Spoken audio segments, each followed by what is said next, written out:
up, Cycle? Good morning to you all. Good morning. Good morning. Peace and blessings to you all. Peace and blessings to you all. Peace and blessings to you all. Nicole, you joined your first shadow boxing? That's awesome. I love it. I love it. Send me a message in the community and give me your feedback on how you felt, right? And just participating in all of that. Send me a voice message so I can hear the emotion in it, and just kind of let me know what your thoughts were on it. Sefe, so good to see you, family. So good to see you. You guys crushed it last night on that live, Sefe. So proud of you. So proud of you. So proud of you. Beyond proud. Beyond proud. Yeah, Nicole. Yeah, send me a message, beloved, so I can just know how that experience was for you. Super curious to know. What's up, Coach? Mental health awareness coach. So good to see you, beloved. Welcome, welcome, welcome. Again, peace and blessings to you all.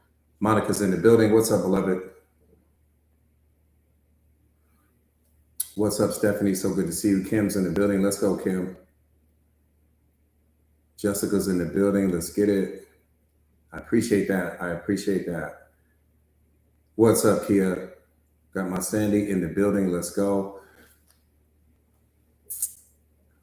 Let's go. Peace and blessings to you all. April's in the building. Let's go, April. Pearl's in the building. It's showtime now.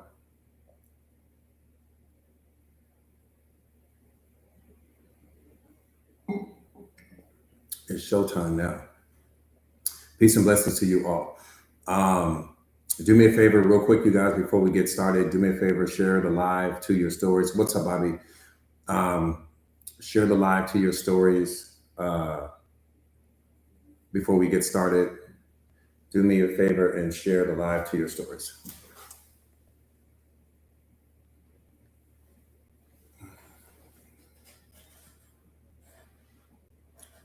Yeah, it's showtime. Lynetta, what's up, beloved? UG, I see you.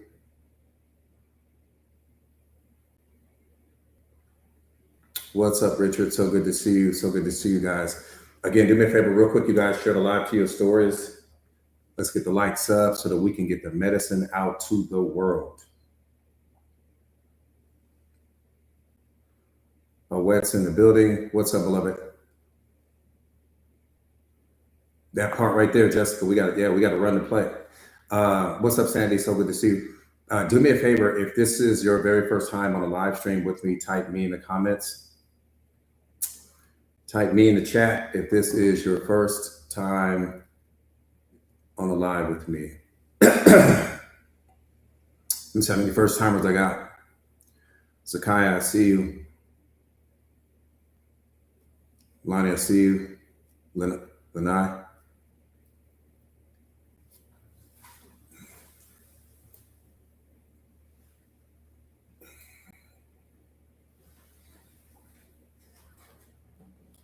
Tsunamis. I know that's right, Stephanie. Real quick, if you are new to the platform, welcome to Lion School. I don't coach, sheep. I don't coach gazelles. I coach people that have a kingdom mindset. I coach individuals. Rick Pack, so good to see you. I coach people that are on that path or on that journey to becoming the most powerful version of themselves, people that are looking to unlock their greatness and their purpose in life. That's what this is all about. Discovering your purpose. Life is not about how popular can you become. Life is not about how many people you can get to chase you. Life is not about likes and shares and what people have to say about you on social media. That's not why you are here. As the spiritual being that you are. Your spiritual being did not come here to be worshiped by people.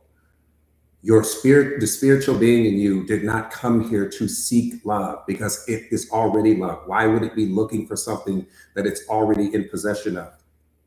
The spiritual being in you did not come here looking for some relationship. It didn't come seeking external validation. It didn't come to get people to find people to believe in it, because it is the human manifestation of belief.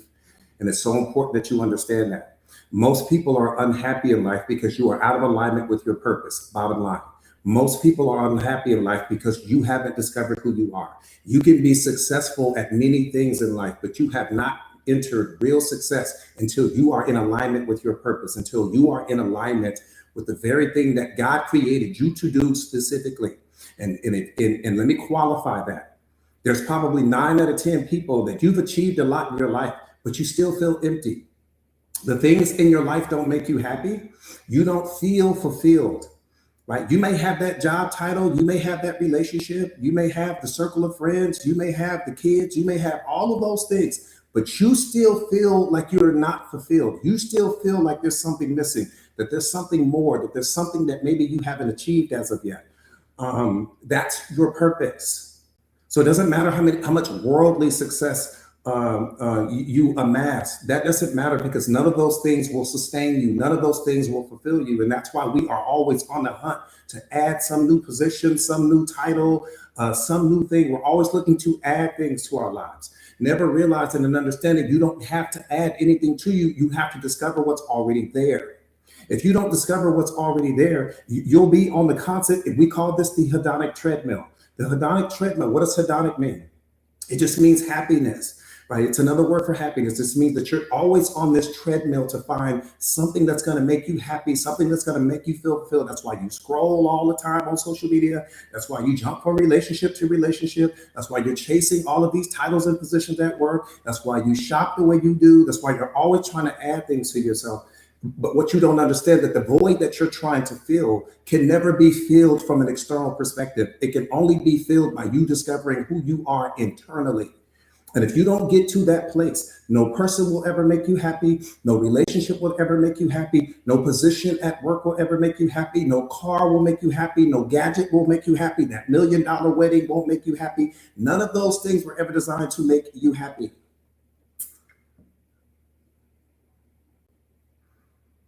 Period.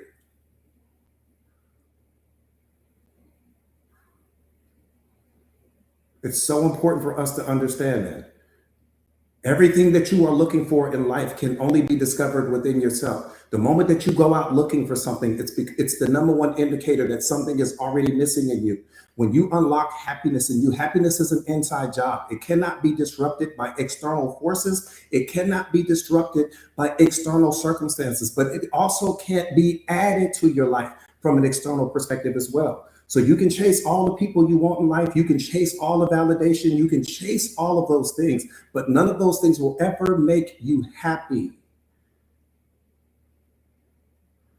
I don't care how much money you're chasing right now. It's not going to make you happy, because at some point in time, your brain will stop attaching meaning to the money that's in your life. And the moment that your brain stops attaching meaning to the money in your life, the money won't do anything for you anymore.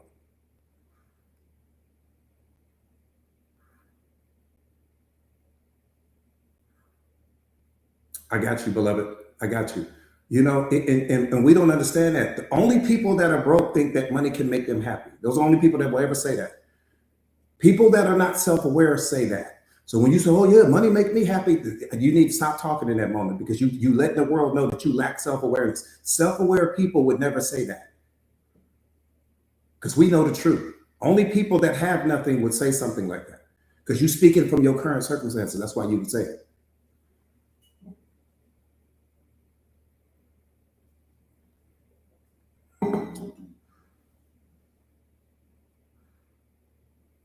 Yeah, that's a beautiful word, desire. We confuse desire with happiness. You know, what most people call happiness is really the fulfillment of a desire. There's something that you wanted. You got that thing. And when you got that thing, whether that's some degree, whether that's a coaching certification, whether that's a relationship, whether that's a new car, an apartment, a house, those are desires. And desires bring you temporary joy. Once you get that thing, it's going to bring you temporary joy. And then guess what? The joy is going to be gone. You won't experience that joy anymore. The thing won't do anything for you emotionally. Nothing in your life right now, if you've had it for more than a year, nothing in your life right now is doing anything for you. Come on, man. You shadow boxing with a great white right now. I can break you down like a brand new car and put you back together again and tell you where all your problems is coming from. Anything that's been in your life for more than a year no longer moves your needle emotionally. You are managing that thing. That's at best. We ain't gonna live in the truth. Truth is about to kick the whole damn door down. The truth is about to kick the whole door down. Big homie, so good to see you, family. Think about what I'm saying, big homie. Now, me and big homie, we're gonna drive the car today. But just think about what I'm saying. Anything that you've had in your life for more than a year does nothing for you emotionally anymore. I'm talking about your kids. Take your kids out of it. I'm talking about all the stuff. There's nothing for you. I didn't say you didn't like it anymore. I said it doesn't move your needle anymore like it did in the beginning. We're going to live in the truth or we're going to live in the truth. I'm just asking you, which one we're going to do? I'm just asking. Yeah, take the kids out of it. I'm talking about them. I'm talking about stuff. Anything that you have had in your life for at least a year or better does nothing for you emotionally anymore. Where'd all that feeling go? Where'd all that emotion go? Where'd it go? Where'd that excitement go that you had in the beginning? Where'd that go? That's what I'm trying to get you to understand. Every time you enter a new level of your life, you're going to experience temporary joy, temporary excitement because of that new level, because of that new apartment, because of that new car, because of that new thing, because of that new watch, because of that new position at work. And then that feeling is going to go away. And then the same feeling you had before you ever got the thing, you're going to feel the same way when you get the new thing. Everything that you are chasing your life. So if you don't like your life right now, I'm qualifying my point. If you don't like your life right now, you're not going to like it when you get to the $1 million. You're not going to like it when you get to the new relationship. You're not going to like it when you get the new position at work, because if you don't love it now, you won't like it then, because your life later will be a reflection of what your internal state of being is right now. So that's why I said, you don't discover happiness within yourself, you'll never find it outside of you, and you'll be confused thinking that you can add things to your life to make you happy. But no, happiness is an inside job. It's not an external state of being. You can't add things to your life to get to happiness.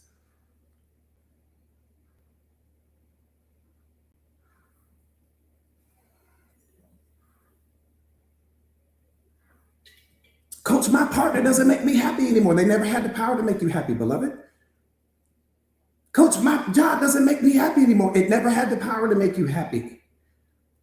My friends don't make me happy. They never had the power to make you happy. We punish people, we punish environments, and we punish situations for not doing things in us that they never had the power to do. That's all I'm saying. You thinking that your relationship, you're not happy with your relationship anymore, but the word happy shouldn't even be in your relationship. It has nothing to do with your relationship. Happiness is what you bring to the relationship, not what you get from it. So when you're saying my relationship doesn't make me happy anymore, well, it never did. That's the first problem right there. That's the first thing I hear when you say that. I'm like, well, she don't know who she is yet. If you thinking the relationship was supposed to make you happy or the job was supposed to make you happy, most people are trying to leave their job because you're saying that the job doesn't make you happy anymore. Okay, but it never did, beloved. The job was designed to put food on your table, not to make you happy. It had nothing to do with happiness. The job was designed to just provide for you. That was it. The relationship was designed to be in a spiritual container for you, to give you a place to be able to work on your wounds, to work on your triggers, work on your childhood traumas in an environment where you would feel safe. That's what it was designed to do. It had nothing to do with Netflix, and had nothing to do with romantic walks on the beach, and had nothing to do with cupcaking and pillow talking. It had nothing to do with that, but we turned it into that. That's why you rejected it, because you think something is wrong with it. No, the relationship is giving you a position to transform yourself into the most powerful version of you. In an environment where you can have someone that you can be a companion with. In an environment that you can have someone to go and do all of the other things as well. But we never got to that truth. Never got there. Never discovered it. Because we're so busy listening to other people. That person was designed to be your mirror. That was it. It's a spiritual container. That's what a relationship is in awareness. They're just designed to be your mirror. They're going to reflect your strengths. They're going to reflect your weaknesses in an environment where you feel safe, in an environment where you feel loved, in an environment where you feel appreciated. That was it. We turned it into all of these other things that it had nothing to do with. That's why they fall apart. Anything is going to fall apart when you don't know how to use the thing. You misusing the thing. If you misuse anything in life, it's going to eventually fall apart. That's common sense. You misuse your car, it's going to eventually fall apart. So when you wonder why your relationship fell apart, because you don't know what the relationship is designed for. Somebody told you it's about Netflix and romantic walks on the beach and having somebody to talk to and somebody to spend life with, and that was none of that. None of that. All false. Jax, what's up, beloved? Hey, what's up, Amber?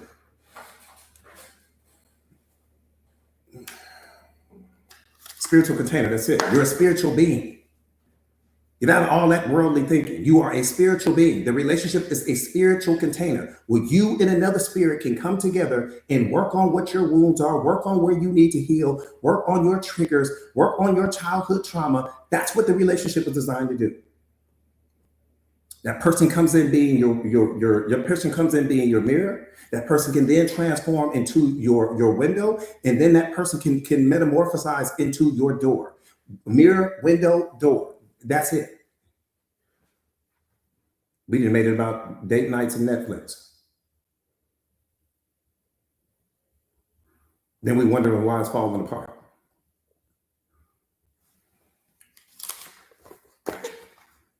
Silas, what's up, family?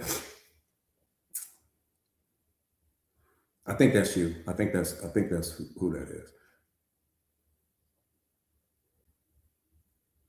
Okay, you guys, let's get busy getting busy. We got work to do. We got mountains to climb. Okay. That's family right there, you guys. That's family right there.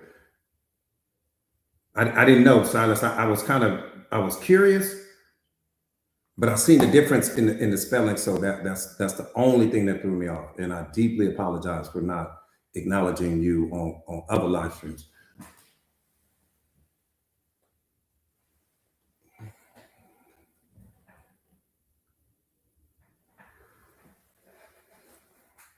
I'll tell you about it. I'm getting ready to tell you about it. I'm gonna answer this live is gonna answer your question. Yes, Silas, I apologize, family. You already know we that's family right there. You guys, that's Silas from the community right there, just so you guys know. I don't know if other people know, but he is a rising star in our community. I am so incredibly proud of him. He is putting in the work. He is going hard. He has already had a spiritual breakthrough. He has already healed himself from some of his childhood traumas. I don't want to go into that because it's nobody's business. But he is the embodiment of what it means to put the work in. You want to know what if you want to shadow box with somebody, shadow box with him. Shadow box with people that's really doing it for real. See, what we don't understand is that passion is everything. Passion is everything. Passion is everything. It's not that people aren't smart. People aren't passionate. And passion is directly connected to genius. Anyone that you've ever called a genius in your life, they're only a genius because the person is passionate. Which means that you don't have to tap me on the shoulder to remind me to show up. You don't have to motivate me. You don't have to pump me up. You don't have to do any of those things. I show up and go crazy for you guys every day because I'm passionate about it. I'm passionate about it. I go crazy for my community every day because I'm passionate about it. If you're not passionate about it, guess what you're going to have? Excuses. Because passion is the only thing that's more powerful than every excuse that you will ever have. You may have some kids in school right now and they may not be excelling, but they're not excelling because they're not smart. But the teacher is going to categorize them as not being bright.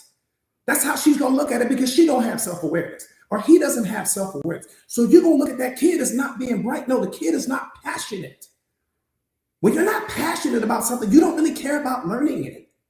You just don't. I'm not passionate about cooking. So I'm not the person you want cooking for you.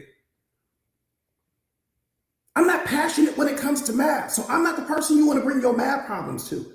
I'm the person you want to bring your spiritual problems to. I'm the person you want to bring your emotional problems to.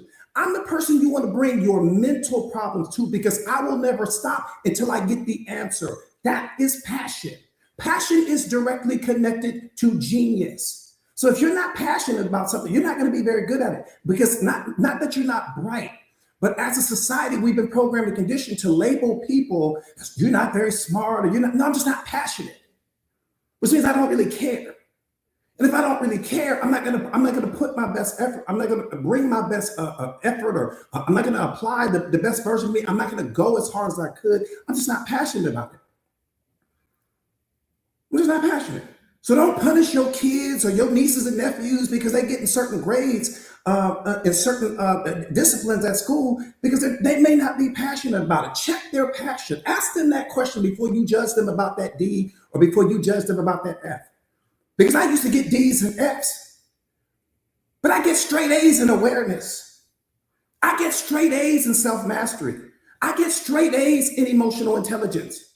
I get straight A's when it comes to consciousness. I get straight A's when it comes to my spiritual being unlocked in self awareness. I get straight A's because this is what I'm passionate about. This is what I was created and designed to do.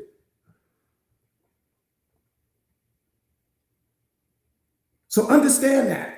If they're not passionate about something, they're not going to put a lot of effort forward, beloved. Doesn't mean that they're not bright. They just don't really care. Can't make somebody care about something they don't care about. Then I'm passionate, so I ain't gonna never run out of gas. Promise you. Raven, what's up, beloved?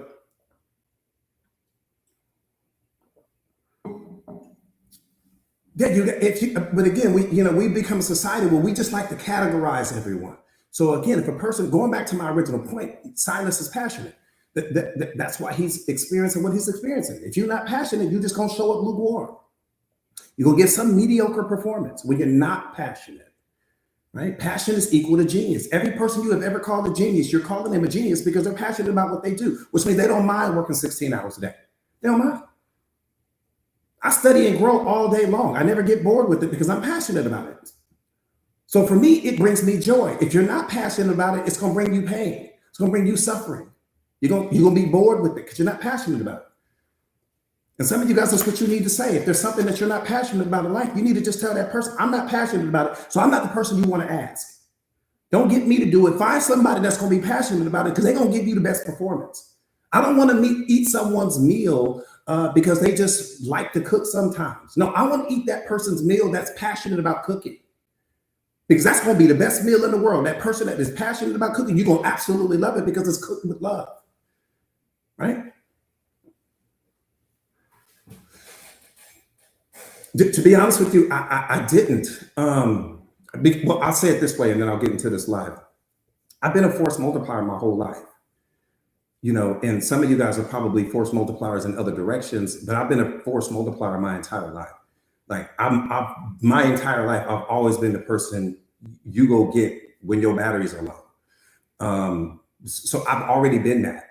And so no matter where you set me, or no matter what I'm working on, I'm getting ready to go crazy doing it. My mindset is this: whatever it is that I do, I'm gonna be the best to do it, or I'm not gonna do it.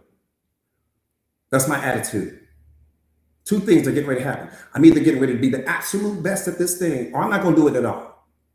I don't want to do it. If my goal, my mindset is I'm getting ready to be the best in the world at it, or I'm not gonna do it. Right. So when it came to self-awareness, you don't find self-awareness. Self-awareness finds you. See, that's what we don't understand. Every single person on this platform right now, you didn't find self-awareness, even though your ego maybe told you that you did. Self-awareness found you. You didn't find this platform, even though you think you were scrolling on your little FYP, or you think you were scrolling and you just stumbled across me. No, you did not find this platform. This platform found you. Spirit brought you here, because there's something, it's time for you to step into whatever your purpose is in life. That's how it works. So you don't find self-awareness, self-awareness finds you. And when you find self-awareness, you're going to take to it like a fish to water. Even though you're learning a completely different language, you're going to be okay with that. I'm telling you right now, if you found this platform, it's because God is ready for you to step into your purpose. Now, I don't know what your purpose is. My job is to help you to find it.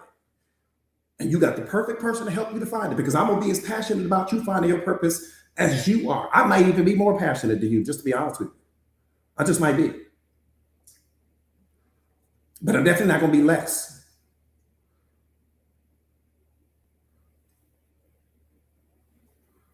If anything, I feed my community too much information versus not enough. They don't ever have to wonder, is something coming? I'm in the kitchen. I'm always cooking. When I'm not here, I'm cooking. And I'm cooking up a meal for our community and for our family. That's what it's all about. I'm the best in the world at what I do. Because you ain't going out. When it comes to passion, you ain't going to be able to touch me. All right, let's get busy getting busy. That part right there, Tracy. What's up, Tracy? So good to see you, beloved. I'm telling you, I'm cooking. When you guys don't see me, when I'm not with you guys, I'm cooking. I'm either with you or I'm cooking, or I'm coaching somebody. What's up, Jay?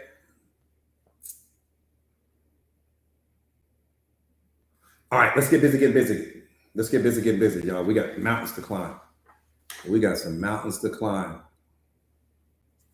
I know you do, Jazz. I know you do. I love you guys too. Like you guys know you guys are my everything. So again, real quick, my name is Jordan Williams. I am a certified life coach. Valerie, what's up, beloved? So good to see you. I am a certified life coach. Stop. Stop.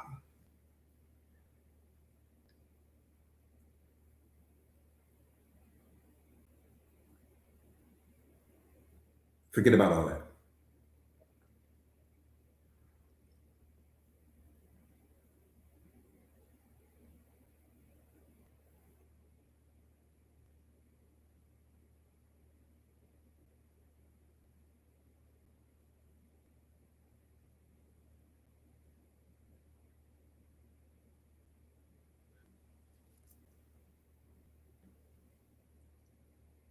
I want my students to be the best in the world. That's what I want. I want my students to be the best in the world. If they are only as good as me, I will feel like I failed them. I want my students to be the best in the world. I understand their pain. I understand their stories. I understand the struggles. I understand what they've gone through. I understand all of that. You have to understand something about me. I run on emotion. I don't run on anything else. And I think that's why God gave me this position, because I can't pretend not to hear what I heard. I can't pretend that I didn't read what I just read. I can't pretend. I don't know how. So when I hear their stories, and when I hear their pain, and when I hear what they've gone through, and when I hear what they've experienced, and when I hear some of the things that they have had to open, my spirit becomes illuminated. So when I'm writing, I'm doing everything that I can to prepare them and to get them ready so that they never have to experience what they experienced in the past. Never. I want them to be better than me, infinitely better than me. I want them to be better. I want them to be smarter. I want them to be stronger. I want them to be faster. That's what it's all about. That's what this world is missing. I need them to step into their purpose. I need them to step into their greatness. That's why I'm here. To be that force multiplier behind them, to be the wind behind them, to pick them up in those moments when they may fall, and that's okay. To not judge them, to not turn their stories and their pain into some weapon that's used against them later. They feel safe with me. They feel like they can be vulnerable with me, and they can. I don't care about what happened yesterday. I don't care about the failures and the mistakes that they may have made. I don't care. And I don't mean I don't care because I'm being insensitive. I'm saying I don't care because I won't score that against them. It doesn't matter anymore. The only thing that matters is who they are getting ready to become. That's what matters. I fight for the strongest in our community. I'm going to fight for the weakest until everyone has stepped into that version of themselves that you see yourself becoming in your mind. That's why God put me in their lives, because he knew I would never stop. I would never give up. I'll never judge them. I'll never criticize them. Never. But it should not stop with me. This has to be something. This is what our world should look like. I don't come from the same background as my students. Some of us aren't even the same ethnicity. We come from different walks of life. If I can do it, anybody should be able to do it. Just imagine if everyone you saw walked through the world with the same mindset that I have. That's why awareness is so important. When they didn't see you through the color of your skin, and they didn't see you through your problems, and they didn't see you through the mistakes, and they didn't see you through the fact that you might be struggling right now, and they didn't see you through your social economic status, but they just saw you for who you really are in this moment, and they wanted to help you. And even if they couldn't help you in that moment, they wanted to leave you better. If they couldn't leave you better than they found you, at least they would leave you in the same state that they found you in. They wouldn't want to hurt you. They wouldn't want to manipulate you. They wouldn't want to take advantage of you. They wouldn't want to take something from you when you're already in pain. That's what our world is missing. That's why the chosen ones have to step up. People are starting to not believe that there is good in this world because so much bad is being reflected everywhere you go. You got to focus on what reflection you are carrying. Whose reflection are you carrying? You carrying God's reflection? You carrying your pain's reflection? Are you carrying the reflection of all your prejudices? Are you carrying the reflection of all your judgments and the labels that we so unfairly place on other people? Whose reflection are you carrying?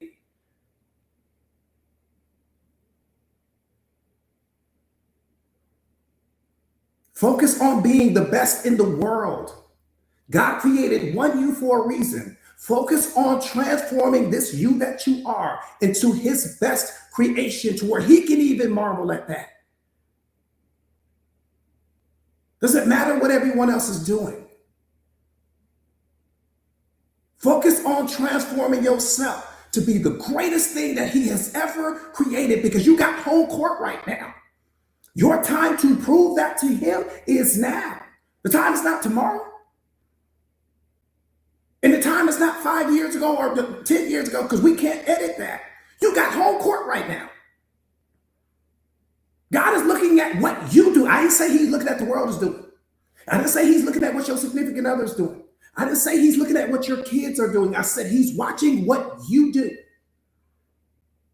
Get out of groupthink. He's waiting for you to carry his reflection. That's when he knows you're ready. That's when he knows you're aligned. When he can look at you the same way you see your image in the mirror, when he can look at you and see him being reflected when he looks at you. Or does he see a reflection of the world when he looks at you? Does he see a reflection of your fame and your popularity? Does he see a reflection of your programming and conditioning because you ain't put in the work to transform yourself into everything that he created you to be? Whose reflection are you carrying?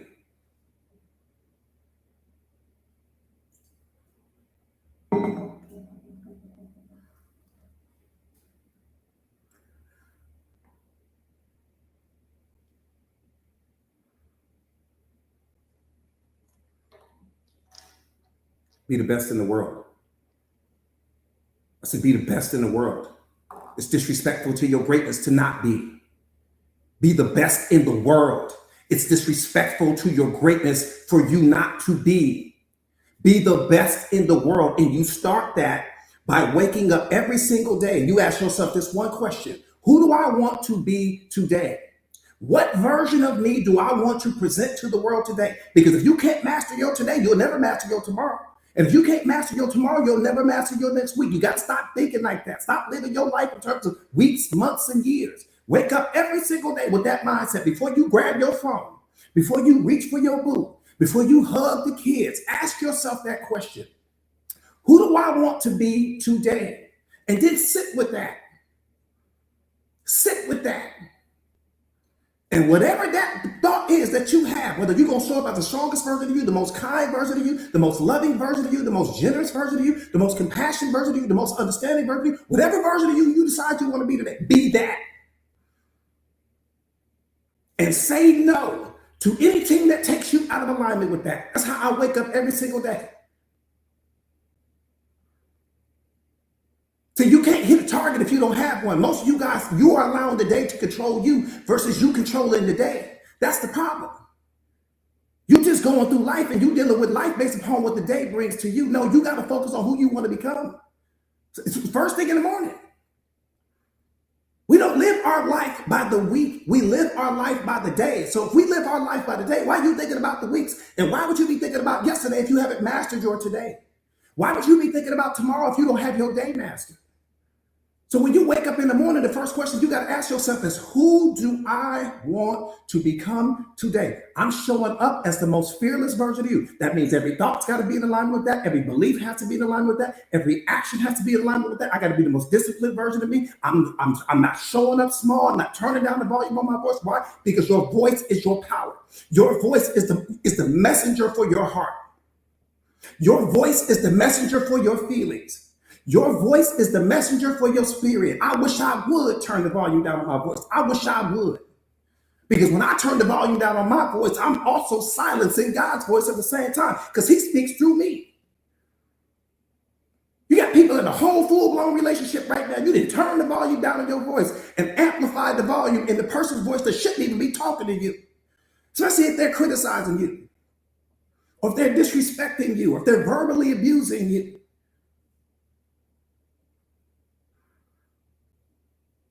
Who do I want to be today? You show up and you be the strongest, most fearless, most confident version of yourself today. We ain't got time to think about tomorrow, and we don't have time to think about what happened yesterday. We are focused on today. Master your today. When I master my today, I master my tomorrow, because my today is what builds my tomorrow. If my today wasn't any good, what makes you think your tomorrow going to be any better? Because every decision and every choice you make today is what's being reflected in your tomorrow. No, we got to master today. And I'm showing up small. And I'm turning down the volume on your voice. No more not speaking your truth. Live out of your authenticity. Show up as the most authentic version of yourself with everything you do. Accountability has to be at the front of your mindset. I can't control how others show love, but I can control whether or not I want to participate in the brand of love they are showing me. That's what your mindset has to be. I can't control what you say, but I can control where I stand.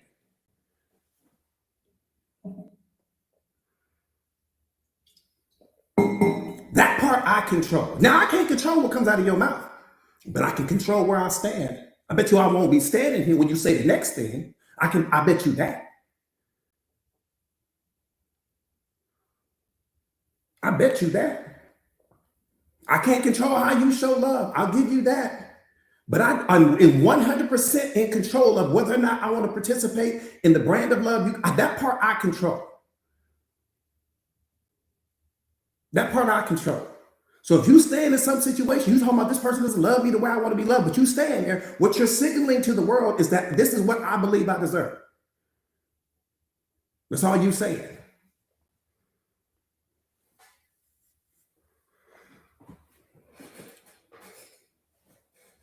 That's all you saying.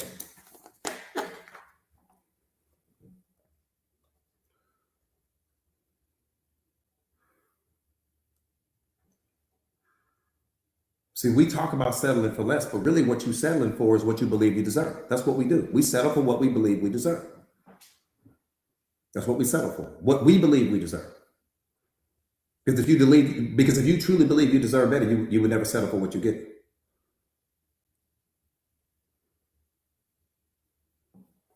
All right, let's get busy getting busy. What's up, Queen? So good to see you, beloved. Do me a favor, real quick, you guys. Again, share the live to your stories if you haven't already done so. We're getting ready to get busy, getting busy. Share the live to your stories real quick if you haven't already done so. Thank you, thank you, thank you.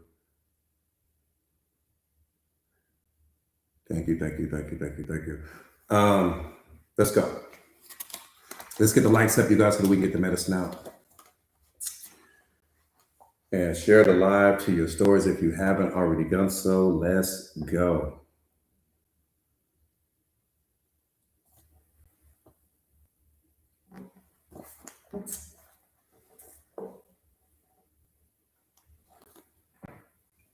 It doesn't matter what you used to do.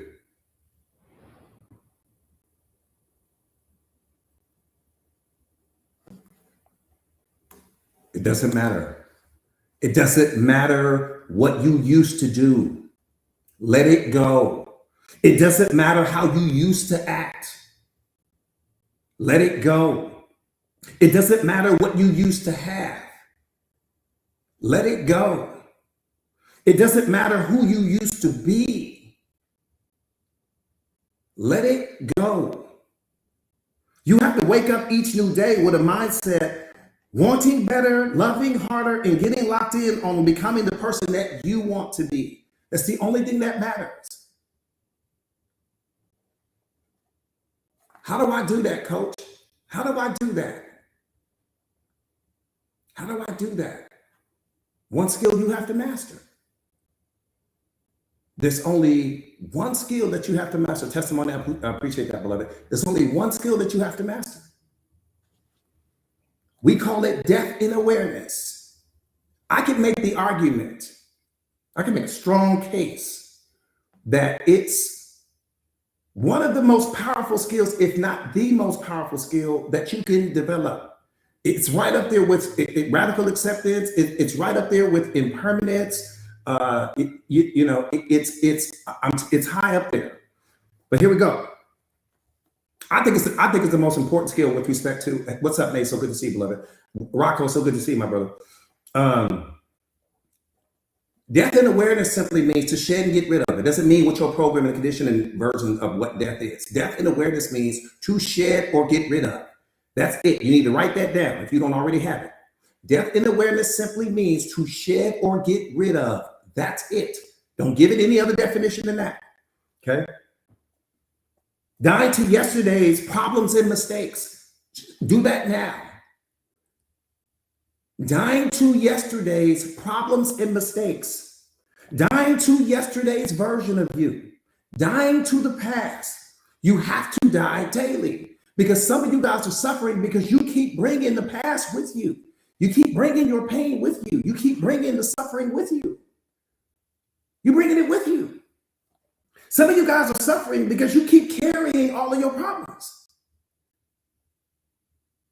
You keep carrying your past negative experiences. You keep carrying the past hurts around with you each new day. That's why you're suffering. This is the most important skill. I don't carry anything with me. That's why I don't suffer. And you continue to relive old experiences over and over and over again. You're not suffering from the past. You're suffering from your emotion that you attach to the past. That's where you're suffering. One more time. You are not suffering from the past. You never have. You are suffering from the emotion that you attach to the past. The past doesn't have the power to hurt you. The past is neutral. But you're looking at the past through the window of your emotion because you haven't mastered yourself. So when you look at the past, you attach emotion to it, and the emotion that you attach is what creates your suffering, not the past itself. So when people say, I need to let go of my past, let go of it for what? It's not bothering you. You bothering the past. The past doesn't bother you. You're the one knocking on the door of the past. And when you're not self-aware, what you're doing in that moment is you're attaching emotion to the past. Now that's an easy fix, but that's the source of your suffering, beloved. So I don't want you to change the past. No, we don't want to change the past because the past is not the problem. We have to change your relationship with it. Every time you wake up, you're experiencing a brand new day. So why would you bring an old mindset to a new experience and only contaminate the new experience? Think about what I'm saying. When you woke up today, God gave you a fresh 1,440 minutes. That's 24-hour day. Fresh. No problems at all. So all of your problems, you attach to this day. You attach your depression. You attach your unhappiness. You attach your feelings about work. You attach your feelings about your significant other. You attached all these feelings to today. So you contaminated today. Today was perfect. It was perfect. There's nothing wrong with it. Nothing wrong with it at all. Everything that's connected to you is only connected to you in thought, beloved. I need you to understand that if you don't understand anything else in life. There's nothing physically connected to you. So all of your suffering is coming because you are mentally connecting things to you that have nothing to do with this moment. One more time. When you woke up this morning, you didn't have problems. You didn't have losses. You didn't have mistakes. You didn't have pain. You didn't have any of that. And what you did was you took your brain that you haven't mastered and you attached your pain to this day. You attached your problems to this day. You attach whatever it is you think that's wrong at your job to this day. And then you wonder why you stuck in life. You carry it too much, beloved. Look at all that you carry it. Let me say that one more time. Look, come, walk with me here. Just walk with me here. It's just me and you. Get out of groupthink. When you woke up this morning, this is how much God loves you.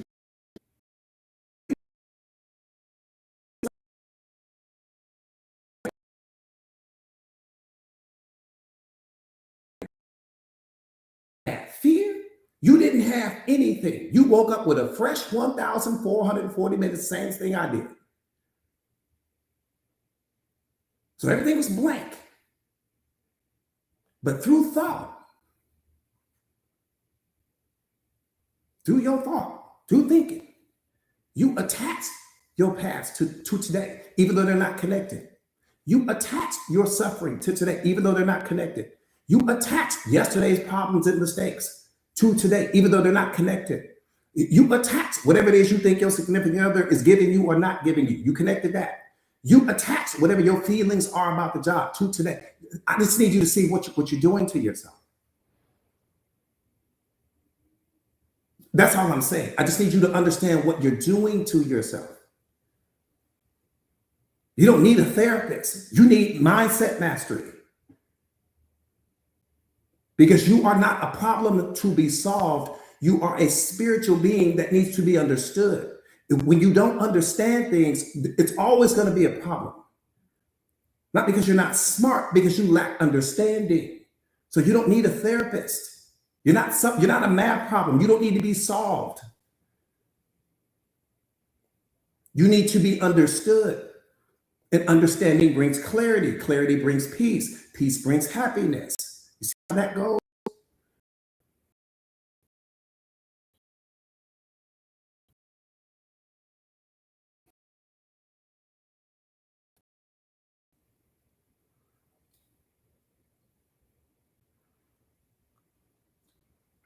You just need to be understood, beloved. That's why I'm here. That's what this is all about.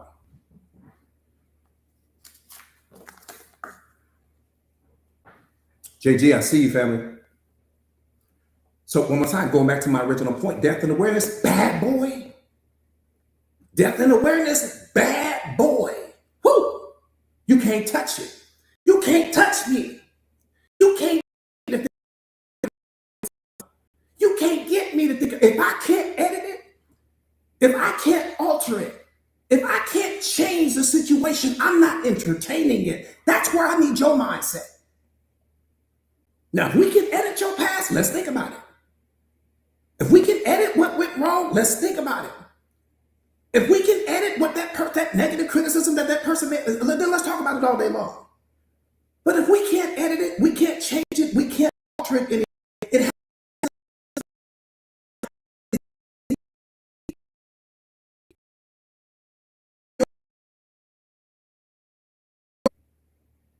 which is causing you to attract all these low vibrational people into your life.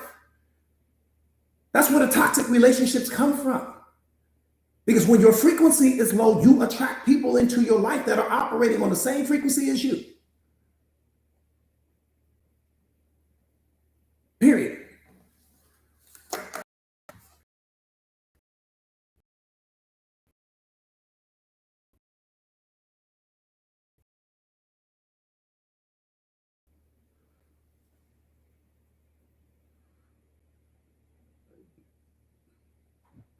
So depth and awareness is one of the most powerful skills that you can develop because it's going to eliminate all of your suffering. Suffering is gone. When you master this skill right here, suffering is gone. It's over with. It's over with. There's no more suffering. There's nothing to suffer from. You're suffering because of what's behind you, not because of what's in front of you. Don't forget you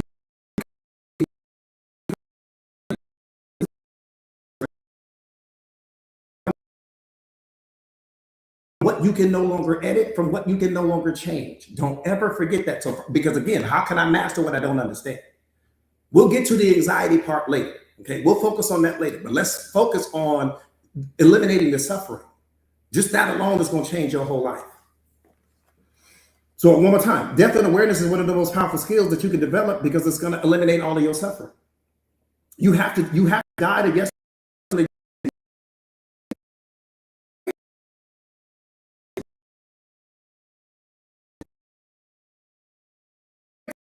I'm going to master today.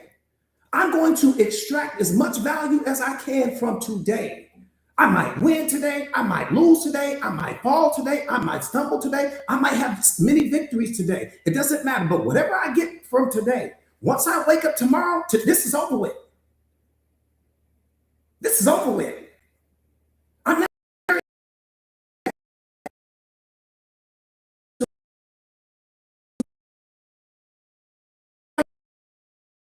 wake up with your mindset that I'm going to extract all of the value that I can from. See, what you don't understand is that the present moment can't teach you because your hands are too full of yesterday.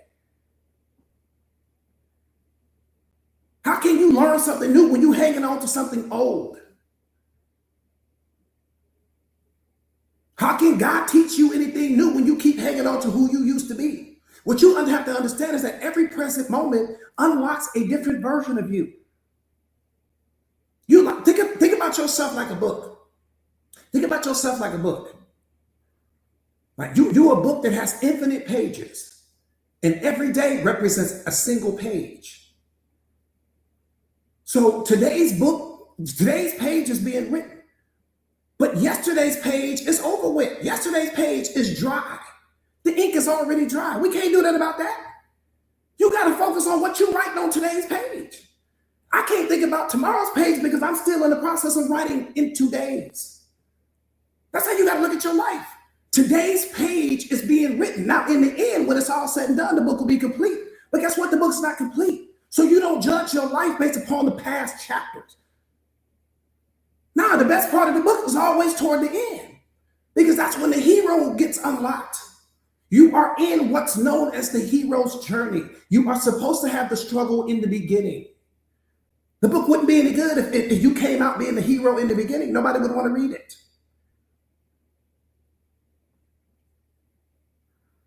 Nobody. So today's page is being written. Focus on today's page. Doesn't matter what happened in yesterday's page anymore. We can't change that. We can't edit that. Doesn't matter what might happen on yesterday's page, Doesn't matter what might happen in tomorrow's page. It's all irrelevant. Today's page is the only one that matters. Stop taking what happened on yesterday's page and mixing it with today's page because you contaminate today's page.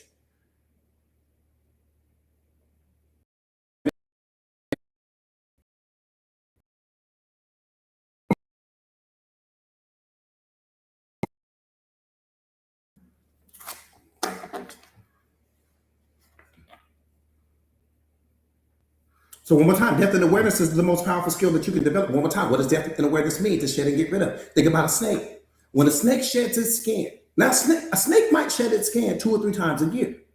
But the point not to be missed is this: once that snake sheds its skin,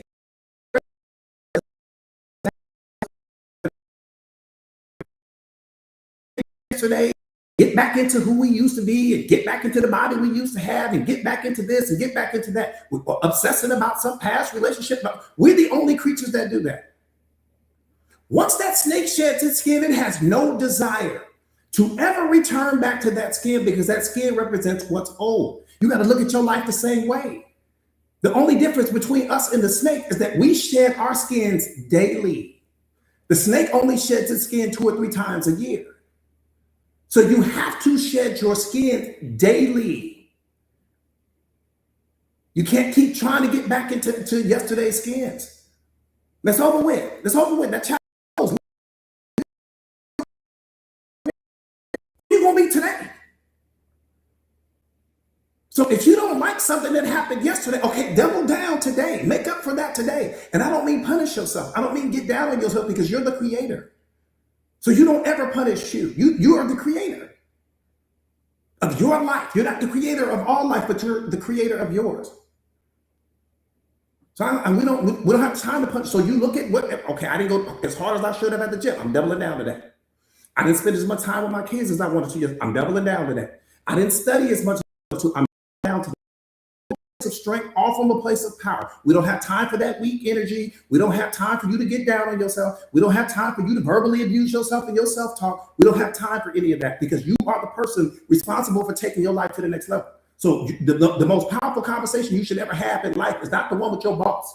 It's not the one with your kids. It's not the one with your significant other. It's the one with yourself. That conversation with you should always be so powerful, because you are the only person responsible for taking your life to the next level. You should be giving yourself a Grammy-nominated speech every single day.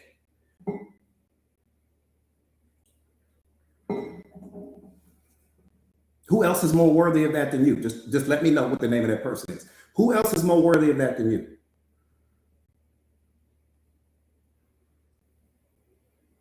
I'll give you all day. Tell me who else is more worthy of that than you are, for everything you've been through.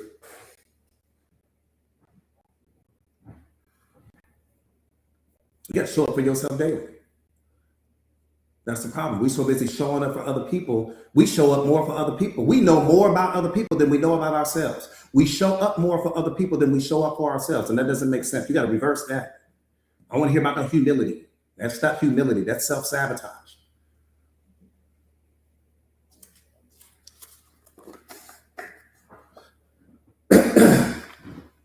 Rocco, I appreciate that, my brother.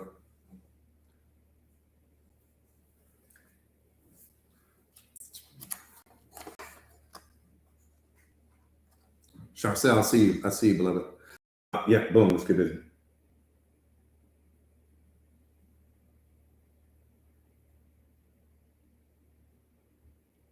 One more time. You got to die to yesterday's version of you. You have to die daily. Live out this day, maximize this day, extract everything you can extract from this day. Once this day is over, it's over. It's over. That is a must.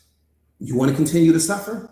Continue to bleed your days all out like they are right now. And watch how much suffering is in your life. And the therapist will never be able to rescue you from that. Nobody can rescue you from your own mind. Nobody can rescue you from your own thoughts.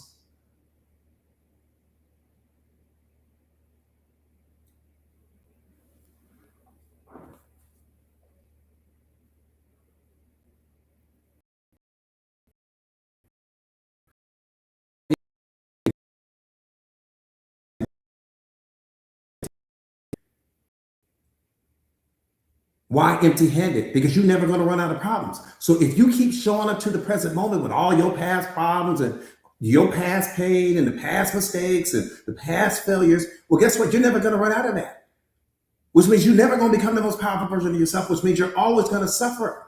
Because the present moment needs you to show up empty-handed. Show up to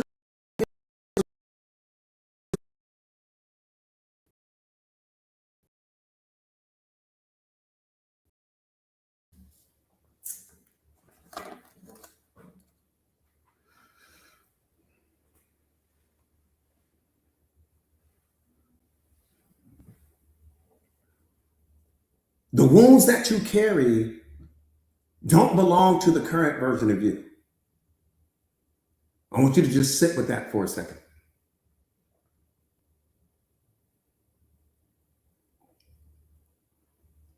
That's probably the most important ever.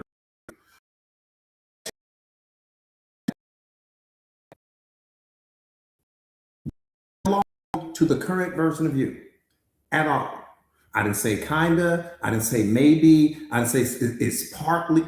They don't belong to the current version of you. They belong to a previous version of you. Your wounds.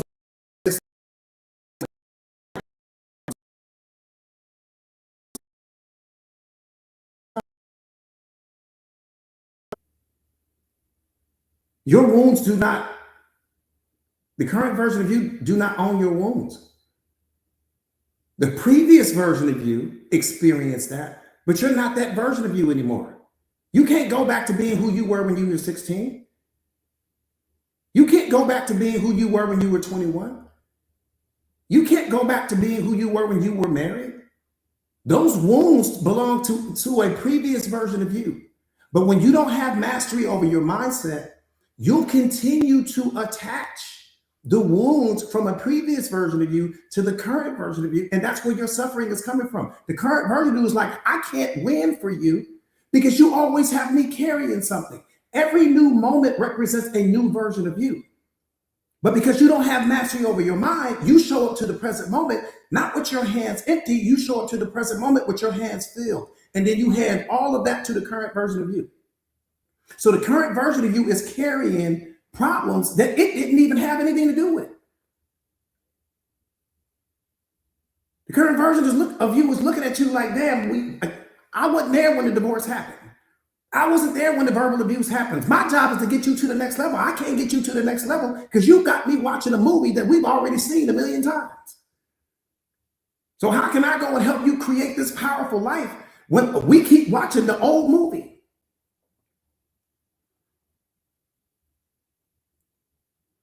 That's how we moving through life.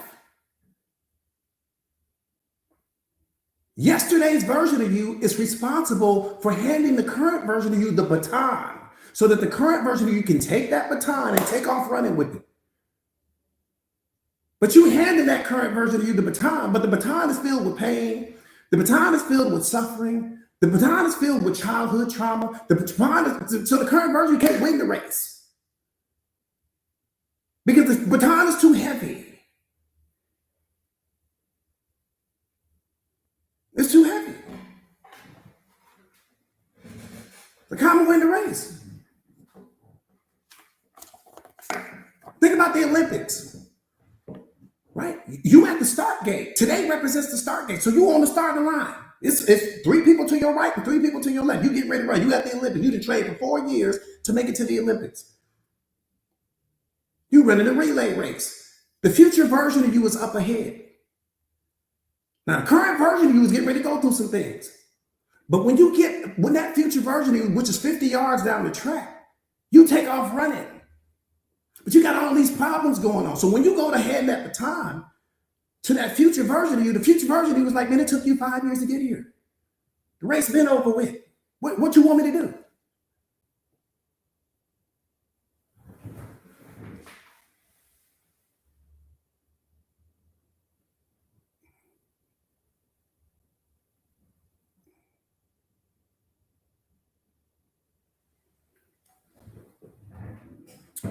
You catching what I'm putting down?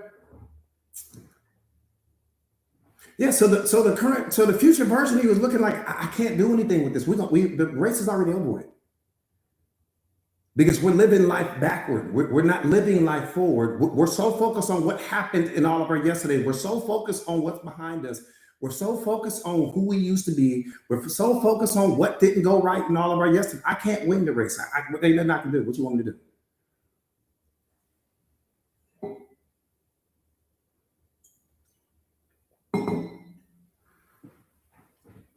That's all I'm saying. I appreciate that, beloved.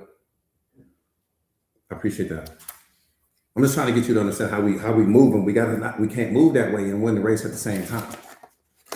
So that's why death and awareness is so important, because death and awareness, here's the medicine. Here's the medicine. Master the ability to live your life how reality sees your life. That's all I'm asking you to do, beloved. I'm asking you to master the ability to live your life how reality sees your life. How does reality see your life? In 24-hour increments. That's it. When you start living your life in 24-hour increments, not by the week, not by the month, not by the year. I didn't say you can't plan. But what I'm saying is that I'm going to maximize today. I'm going to be in this time period, this 1,440 minutes that I have called the 24-hour day. This is where I am. Whatever it is happens, there's going to be some wins, there's going to be some losses, there's going to be some pain, there's going to be some suffering. Some people are going to walk in my life, some people are going to walk out. That's impermanence. We get that. That revolving door is going to be doing like this. You are the only constant in your life. Everything else is going to move. Everything else is going to.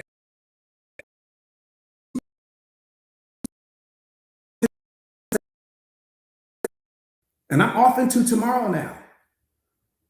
And whatever tomorrow has to give me, I'm only locked in on what tomorrow has to give me, whatever that may look like.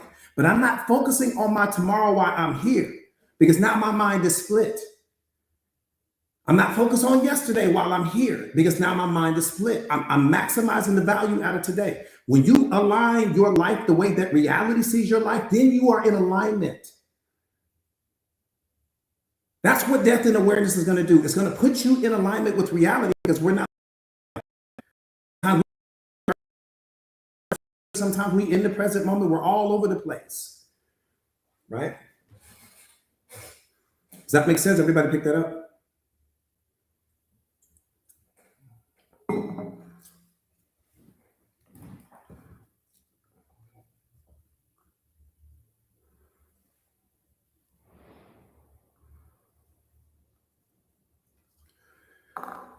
Got it.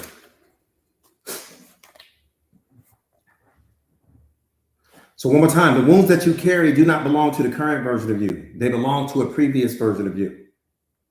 Your wounds do not exist in the present moment. They live in a memory trace they live in a memory trace in your mind from a previous moment that you continue to apply to this moment. This is specifically why creating your emotional and this is what's creating your emotional and psychological suffering. It's all coming from this, right?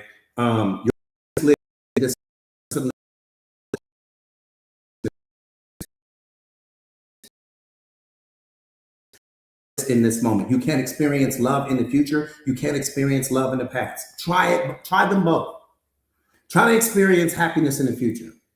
Try to experience happiness in the past. Try to experience love in the future or love in the past. What you're going to do is you're going to reactivate a memory trace, but the love is always experienced in this moment. You can think about a previous moment and generate the feeling of love, but the feeling of love is only experienced in this moment.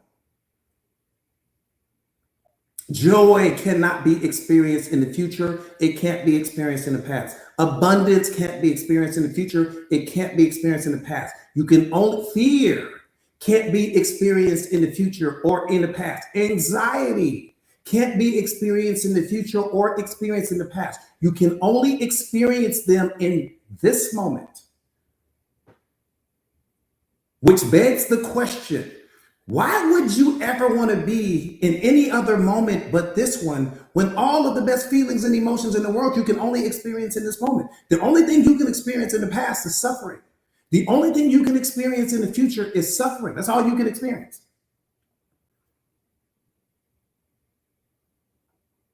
You can't experience anytime even when you're thinking about the past, you're experiencing it in this moment.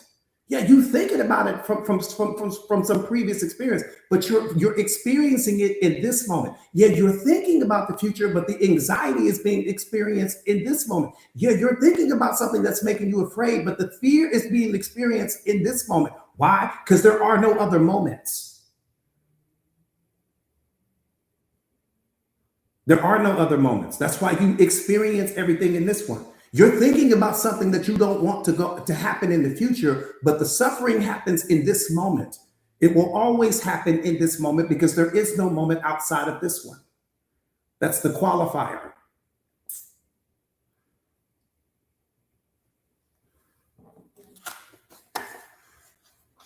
I appreciate that, beloved. That part right there, Red. Red, what's up, beloved? That part right there. So think about it. You can only experience happiness in this moment. You can only experience love in this moment. You can only experience peace in this moment. You can only experience your anxiety in this moment. You can only experience your depression in this moment. You don't experience depression in the future. You don't experience depression in the past. You experience depression because of your past, but you don't experience it in the past. Everything is experienced in this moment because there are no other moments but this one. This is the only moment.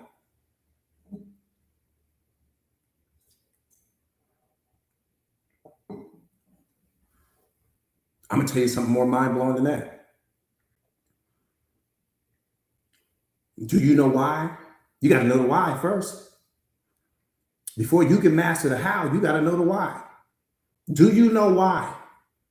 Do you know why that is? Why is it that the most powerful force, think about what I'm saying to you.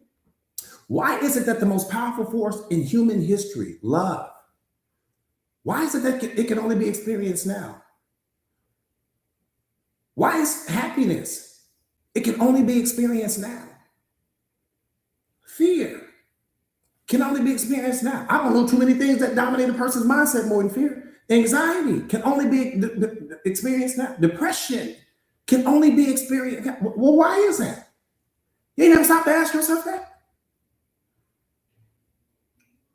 You ain't never stopped for 1 second to ask yourself that? I said the most powerful force in human history can only be experienced in this moment. But you ain't never asked yourself why.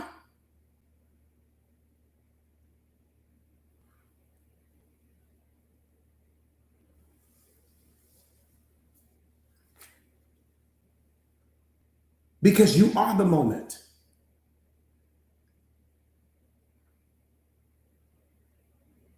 That's why. Because you are the moment. Wake up. You can only experience you in this moment because you are the moment. You are awareness. You are consciousness. You are where your fear appears. Fear appears in consciousness. Love appears in consciousness. Awareness appears in consciousness. Your depression appears in consciousness. Your anxiety appears in consciousness. Your past appears in consciousness. Everything is appearing in consciousness because consciousness is what you are. That's what God is trying to wake you up to. He's trying to wake you up to you understanding everything outside of you is neutral. To get in alignment with Him, nothing outside of you is bothering you. The things are bothering you because you're out of alignment. Things are bothering you because you're identifying with your ego. Things are bothering you because you're identifying with your pain. Things are bothering you because you're identifying with the clouds that are coming in and out of your life. You're identifying with the emotions. You're identifying with the feelings. You're identifying with people. That's what's bothering you. You haven't waken up to the fact that you are the divine in human form and that you were sent here to solve certain problems. You don't understand how great you are. You don't understand how powerful you are because you've been programmed to chase people. You've been programmed to chase money. You've been programmed to live out of your ego. You've been programmed to have all this pride. You've been programmed to make assumptions and have judgments and prejudices about people. You've forgotten who you are. You've forgotten who you came to serve. You've forgotten that you came here to impart love on every single person that you have seen. And the only problem you have is that you're still asleep.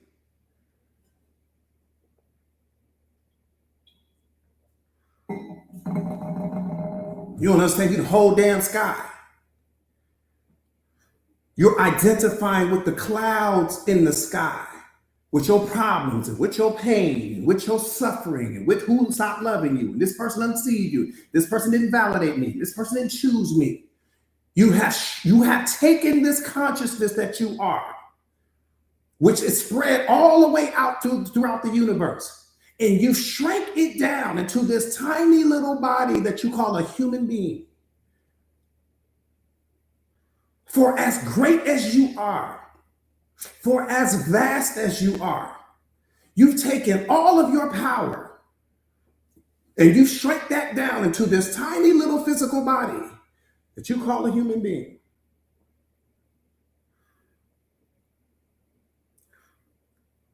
And the only thing that you need to do is to dismantle the ego. The ego is the first thing that has to go in awareness. Why? Because your ego is the one that makes you think that that's who you are. It's creating all of the problems in your life right now. Spirit and ego cannot coexist. They will never share the same moment. That's why you're here, to have a spiritual awakening. What's a spiritual awakening? A spiritual awakening is simply you no longer telling yourself the story about your pain.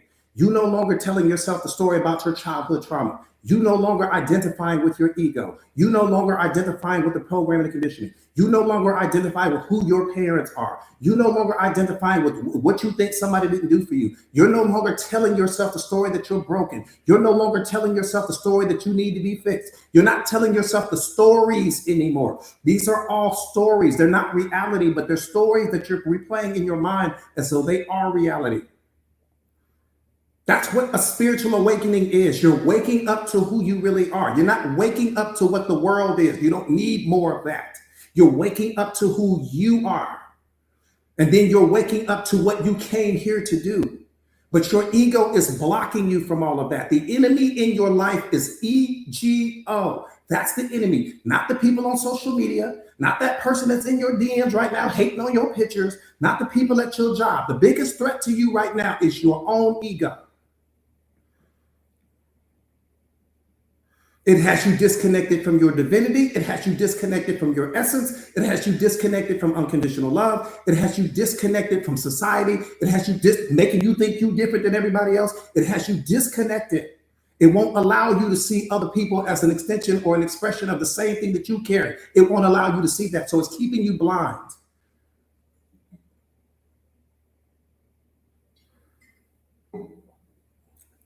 Blind. You mad at the person that's hating on you. You mad at the person that criticized you. You mad at the people. No, be mad at the one that's blocking the unconditional love in you. Be mad at the one that's blocking the peace in you. Be mad at the person that's blocking the abundance. Be mad at the one that's blocking the joy. Don't focus on the people outside of you. Focus on the enemy here. Because when you eliminate the enemy here, you simultaneously eliminate all of the external ones.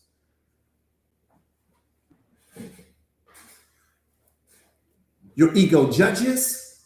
It has prejudices. It labels. It makes you think that you are separate from everyone else. It has you disconnected from your divinity. I don't know a thing that's bringing more pain and more. It reminds you of the future. It reminds you of the past. It has you focused on things outside of the moment. Why? Because the ego can't exist in the present moment. It doesn't have the power to.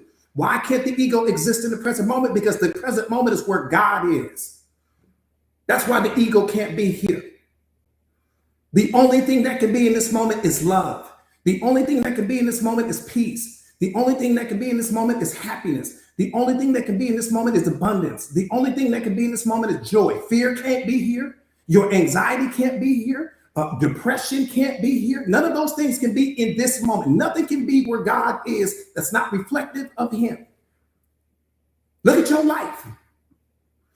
Yeah, you may have depression, but it's only in your mind. It's not in reality. Yeah, you may be experiencing anxiety right now, but it's only in your mind. It's not in reality. Yeah, you may have some suffering in your life, but it's only in your mind. It's not in reality.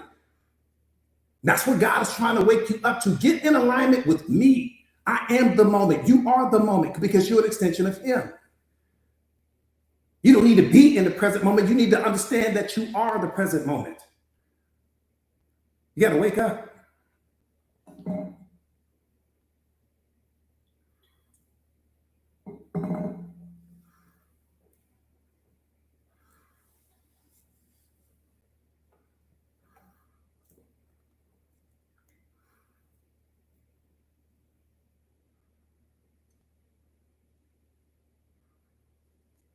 That part right there, Malika, that part right there.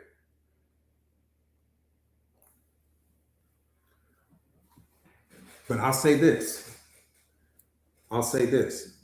I'll say this. Not everyone is a chosen one, right? I'm not here to say who is or who's not. So you talking about, oh, it's hard, it's going to be difficult, it's because you're not a chosen one. And I'm not even talking to you. And I'm just being real. I'm just being honest. Chosen ones understand that. I'm speaking to the spirit of chosen ones. Only chosen ones will understand what I'm saying. If you're not a chosen one, I'm speaking a foreign language to you right now. Honey man, what's up, beloved? So good to see you. If you're not a chosen one, I'm speaking a foreign language. None of what I'm saying makes sense. And I'm gonna tell you why it doesn't make sense, because your ego is rejecting it. Ego always rejects truth. That's the last thing that ego ever wants you to tap into is the truth. Why? Because it wants to keep you disconnected from your divinity. It has no desire. Your ego is not in your life to make sure that you're happy. Your ego is not in your life because it wants you to be successful. It's not. Your ego came into your life to protect you in the beginning, just for protection. And it wanted to protect you from any further pain, from any further suffering. That's literally how ego came online. But at some point in time, your ego started to get more powerful as you became more powerful, as you matured, as you grew, as you elevated. And the more you started identifying with the ego, this character that you started playing, it became more real. And now it's a real thing in your life, even though it doesn't exist outside of you, like your fear. It doesn't exist outside of you, like your anxiety. It doesn't exist outside of you, like your depression. It's all happening in your mind. When you master your mind, you eliminate everything. When you don't master your mind, you suffering, beloved. Suffering.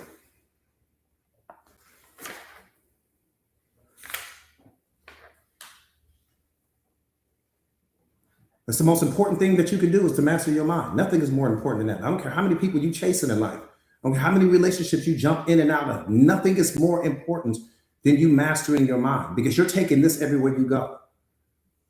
And this is what's showing up in your relationship. This is what's showing up in your relationship with your kids. This is what's showing up at the job. This is what's showing up at the world. So if I don't have mastery here, how can I have it outside of me? How can I master my external world and I haven't mastered my internal world?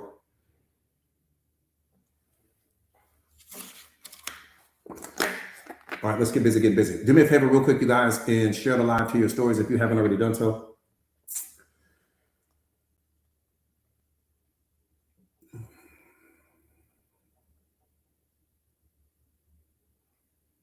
You said, how can you reject when a negative thought comes? It doesn't belong to you. The thoughts don't belong to you, beloved. So you don't even need to reject it. You just need to not give it any energy and attention. You got to understand that you're the sky. Okay, just picture that in your mind. You're the sky. You're going to have many clouds in your sky, right? The clouds being a metaphor for the thoughts. So the clouds, like the real sky, think about the real sky. The clouds are always moving, right? They're going to move, but the sky always remains the same. And so when you are moving through life, you're looking at yourself again. The thoughts don't come from you. No thought comes from you. Thoughts are the byproduct of consciousness. That's what you have to understand. Thoughts are the byproduct of consciousness, right? So nothing is coming from you. So I don't have to jump on this thought. I don't have to react to this thought. I don't have to attach belief to this thought. I don't have to do anything. The thought is going to eventually move on, just like regular clouds in the sky do. Right? So you simply let the thought go by. The same way you do with people. Think about it. When you in a doctor's office, or you in a hospital somewhere, or you somewhere where you're in some waiting room, there's people coming in and out of there. What do? You look at the people and then you go back to doing whatever it is you're doing, right? And you let the people go ahead and they go on with their lives. You may never see that person again. Treat your thoughts the same way. Treat them just like people coming in and out of the doctor's office. Does that make sense, Cash? Treat them just like people. Just think about you sitting in a doctor's office. You sitting there reading your little magazine. You minding your own business. You're not bothering anybody.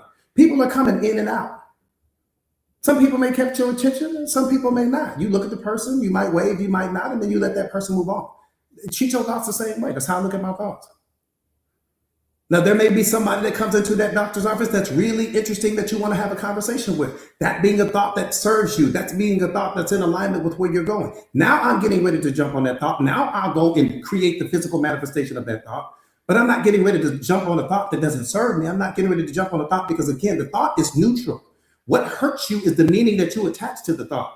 The thought does not hurt you. So there's no such thing as a negative thought. What makes the thought negative is the meaning that you give it. You create the problem, not the thought. No such thing as a positive thought, no such thing as a negative thought. What makes the thought positive or negative is the meaning you attach to it.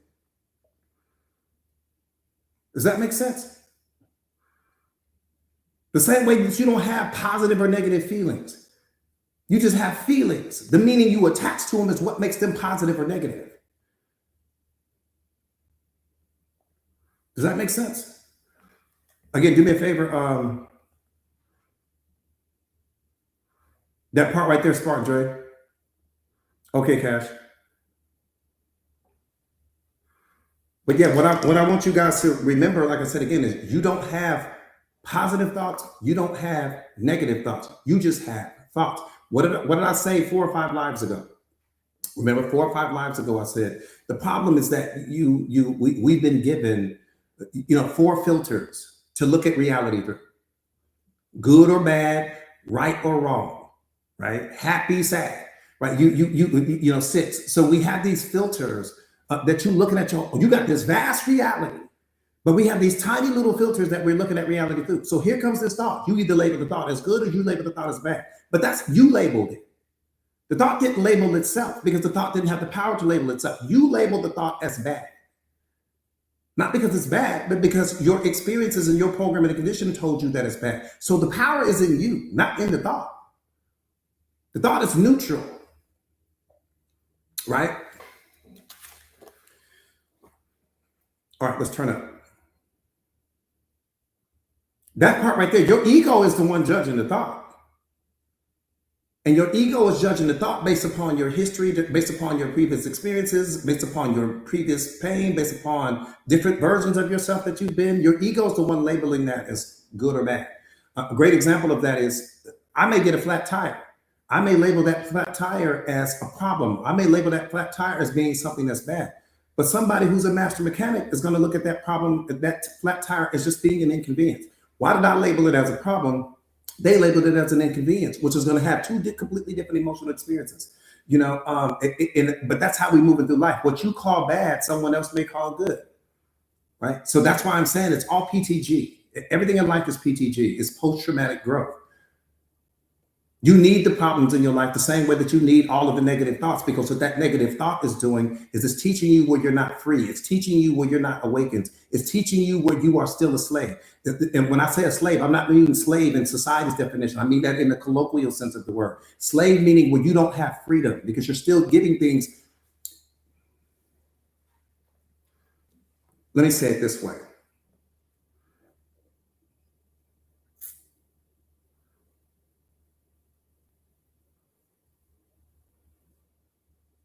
You were sent here to become a master.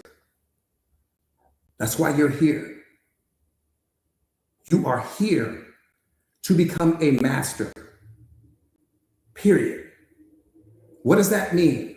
That means that everything outside of you right now, no matter what it is, every person, every place, every situation, everything outside of you is neutral. You're moving through life. And as you move through life, you are the one that's getting ready to assign meaning to everything that's happening to you. One more time. You were sent here to become a master. How can you be a master when you are assigning negative meanings to things that you did not have to place a negative meaning on that thing? That's the equivalent of me giving you 2 glasses of water. I give you 1 glass of water, it's fresh water in it. I give you another glass of water and I sit here and literally tell you, hey, this water has poison in it. Now I gave you this fresh glass of water, but I also gave you this glass of water that has poison in it. I told you it has poison in it and you still drank it. That's what I'm saying. That's what God's trying to wake you up to. Everything outside of you is neutral. You assign meaning to everything, which means you sip the poison the moment you assign meaning to the thing. Because you punish yourself. So how can we possibly claim to be self-aware when we punish ourselves from labels that we assign, from meaning that we assign? I just need you, come on, you guys. That's what God is trying to show you. That's what the whole art to something. Listen what I'm telling you guys. That's how you win the game of life. That's what God is scoring you on. He's telling you, move through the world. You're going to see some good things. You're going to see some bad things. What I need you to do is give positive meaning to the good things and to don't give a negative meaning to the bad. That's how you win the game. That's the whole art to life right there. One more time. You moving through life. He's saying you're going to see some good things. You're going to see some bad things. The things that you see that are good, assign meaning to that. Why? Because it's going to unlock love. It's going to unlock peace. It's going to unlock happiness. It's going to unlock joy. It's going to unlock fill in the blank. But if you see something that's wrong, if you see something that's bad, don't assign meaning to it. Just become a witness. Just become a witness. And once you become a witness, come talk to me. That's what he's trying to get you to do. He's saying, witness what happened. You can't change the situation. You can't control the situation. You don't have the power to impact the situation. Come and talk to me. I sent you here to be a witness. What you see that's positive, give a positive meaning. What you see that's negative, don't give a negative meaning because it's only going to hurt you, baby. When you see something that's wrong, when you see something that you can't fix, when you see something that bothers you spiritually, come and talk to me. Let me deal with that. I sent you here to be my eyes and ears. I ain't sent you here to spiral out of control. I ain't sent you here to become depressed.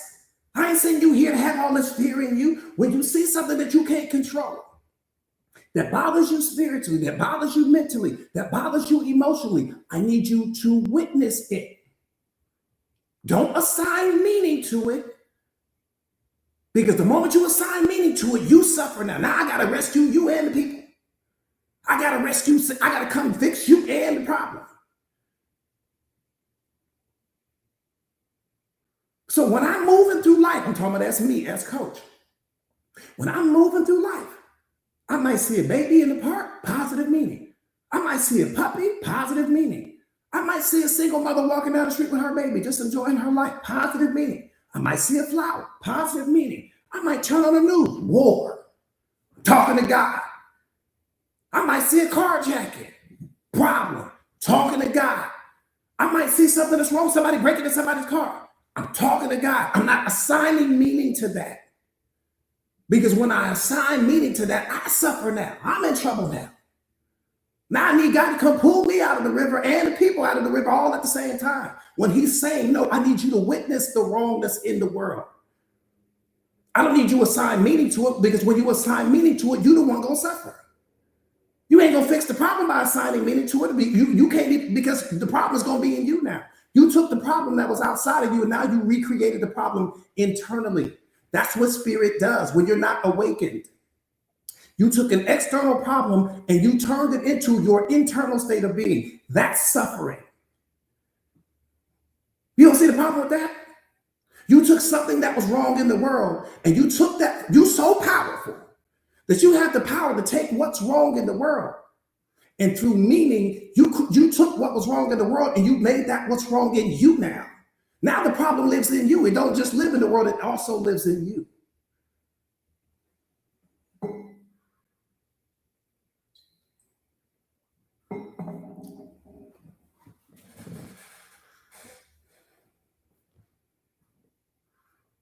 You said seeing yourself different than others is bad. Seeing yourself different, we're all consciousness. Okay, well, let's start with that. Think about the ocean for a second. I'm gonna say this and then I'm gonna get into the part of this live where I'm supposed to be going. Think about the ocean for a second. When you think about the ocean, there's different waves in the ocean, right? There's big waves, there's some little ones, some medium-sized waves, right? When you think about the ocean, it has many different waves. But every wave in the ocean is only a different expression of the ocean. It's the ocean expressing itself in a different form. Excuse me. So when you think about people, people are no different. Every single person, every animal, every creature, every tree is only a different expression of consciousness. It's only consciousness expressing itself in a different form. Your ego has you looking at that person. Your ego won't even allow you to see that. That's problem number one. It won't even allow you to see that. So if you're still operating from your ego right now, you don't even understand what I'm saying. Which chances are you are, because the question is more important than the answer. The question lets me know where your mind is. So when you understand how your ego works, it won't allow you to see that person as a different expression of consciousness. What makes you differ? Let me say it this way. We differ in life based upon what we do and don't do, but not in who we are. We differ in life based upon what we do and don't do, but not in who we are.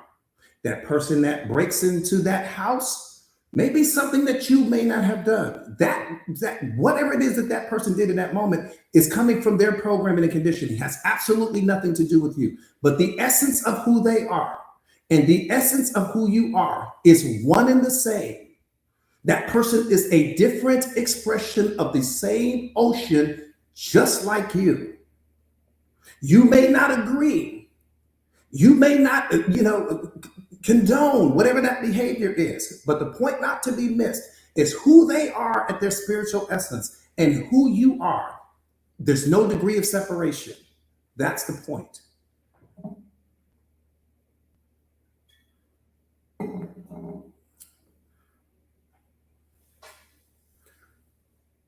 That's what awareness is trying to wake you up to.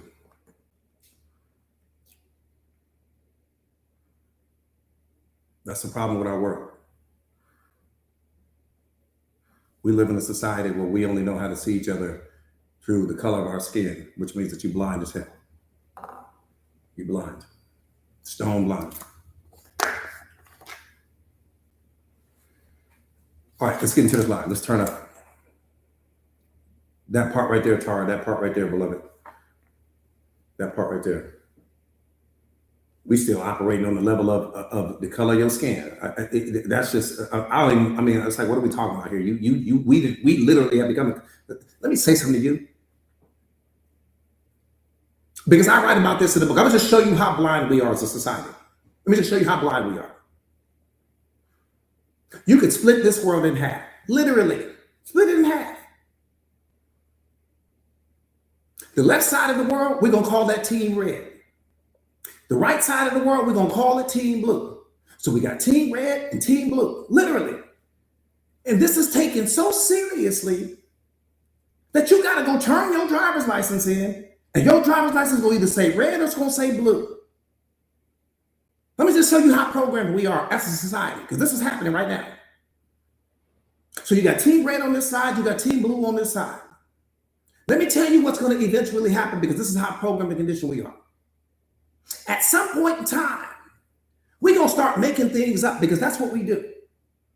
So we're going to say the people on team red, red is, if you think about the color red, red's more fiery, they're more passionate, they're more this and they're more that. But the people on team blue, because blue's cool, like the sky, like the ocean, like all of these things, we're going to start making stuff up. And then at some point in time, we'll see team red. If you on team blue, you'll see the people on team red as different than you. That's where your ego is in play. You will literally see them as different than you. You might even say, I don't date red people. I don't date people like that. I only date blue. And the people on the red team are going to say the same thing. I don't really rock with blue people like that. And then somebody's going to say, well, what would ever happen if a red and a blue were to have a baby? What would ever happen? Would that baby be mixed? What would that baby be? All happening in our minds. All happening within our minds. This is what happens when you are not spiritually awakened. That's what's happening right now. Think about what I'm saying. Black people see white people a certain way. White people see black people a certain way. Hispanics see Asians a certain way. We're seeing people like team red and team blue. Ain't no different. And somebody was so smart. They were so smart to say, wait a minute, we don't have to control them. Let's categorize them. When we categorize them, they'll control themselves. They will police themselves. They won't see each other for what they really are. They will only see how they differ.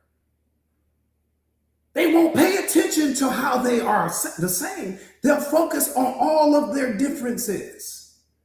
They'll fight about their differences. They'll go to war about their differences, and even though their differences only live in their mind.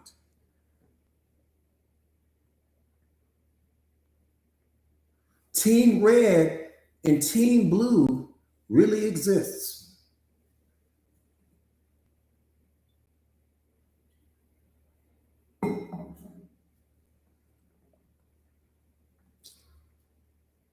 But we smart. Oh yeah, we smart though. Yeah, we got the PhDs. We smart. We got the MBAs. Yeah, we smart. We got the doctorate degrees. Yeah, we're so smart. We the rocket scientists. Yeah, we're so smart, but we ain't figured that out yet. We claim to be smart as hell, but we haven't figured that out. All this worldly knowledge, haven't figured out who we are. But we smart though. Got all this wisdom. Where's it at? All this intelligence, where's it at? We smart as hell. I'm smart as hell. So we say. All claim to love God, but we see each other through our differences.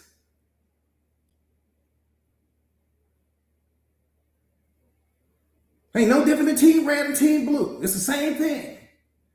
We just have more colors involved. That's what makes it worse.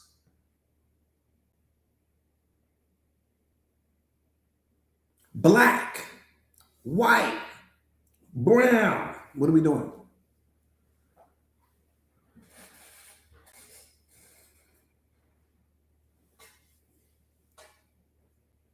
But we smart. Smart.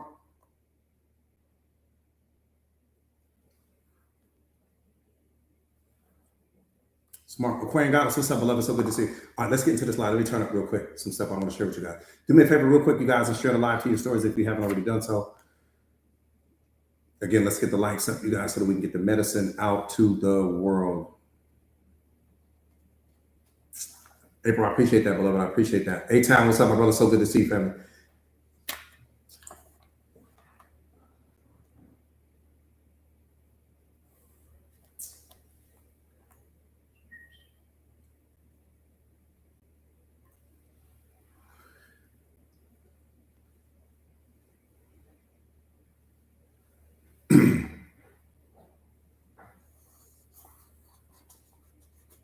Let me ask you guys a question before I jump into this next piece. How many of you guys consider yourselves to be a leader? How many of you guys? Let me see. Just type me if you consider yourself to be a leader.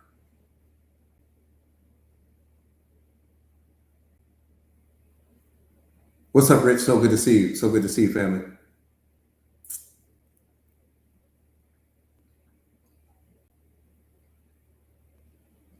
Got it. Jackie, what's up, beloved? So good to see you. Got it. Got it. Got it. Got it. Got it. Got it. All right, cool.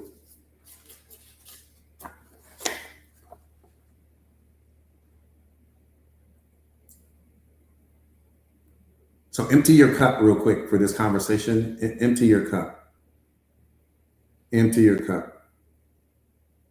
Denaro, what's up, family? So good to see you.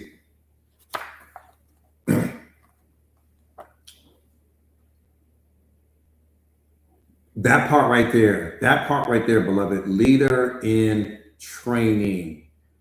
That might be the soundbite of the year.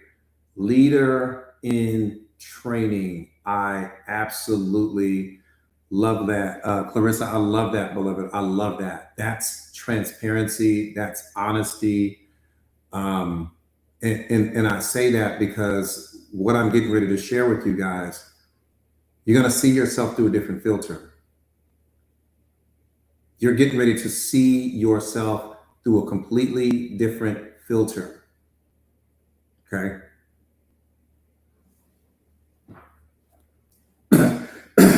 Leadership is first expressed through words, not actions.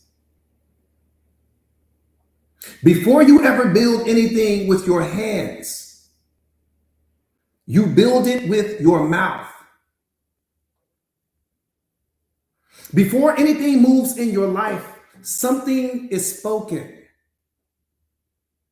Because speech is the womb of manifestation.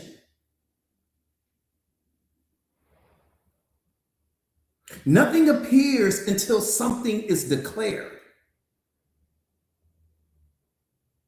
We have many people talking, but very few people speaking.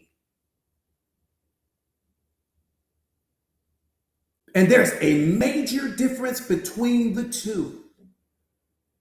We have many people talking, but very few people are speaking.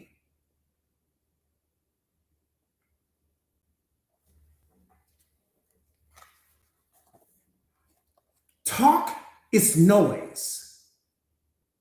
Speaking is intentional. Talking fills the air. Speaking fills your mind. Talking releases sound. Speaking releases your spirit. Now you see the difference between the two? So some of you guys may be calling yourself a leader, but you're only speaking. You're only talking. It's speaking that's necessary, not talking. Talking doesn't make you a leader. Death and life are both in the power of the tongue. We understand that, which means that whoever controls language controls outcomes.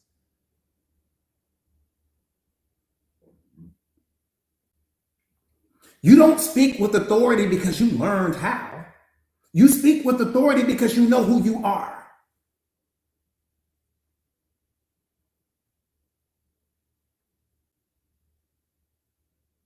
One more time. You don't speak with authority because somebody taught you how. You didn't watch some video. You speak with authority when you know who you are.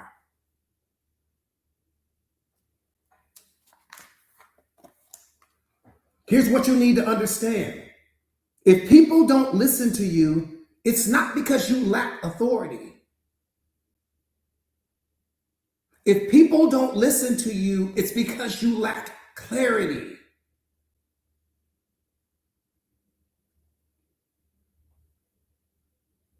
One more time. If people don't listen to you, it's not because you lack authority. It's because you lack clarity. And clarity does not come from confidence tricks that you didn't learn on social media. Clarity comes from conviction. A leader's speech is not loud. It's weighty, right? You can literally feel the weight of what they're saying. It carries substance. When a leader speaks, confusion leaves the room.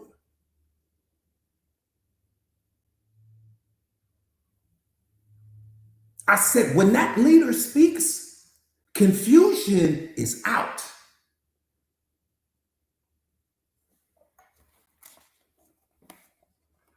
Because clarity has entered the room.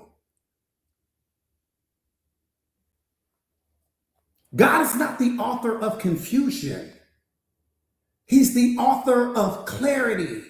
One thing you will never be confused on is when he's speaking. Confusion is coming from your ego.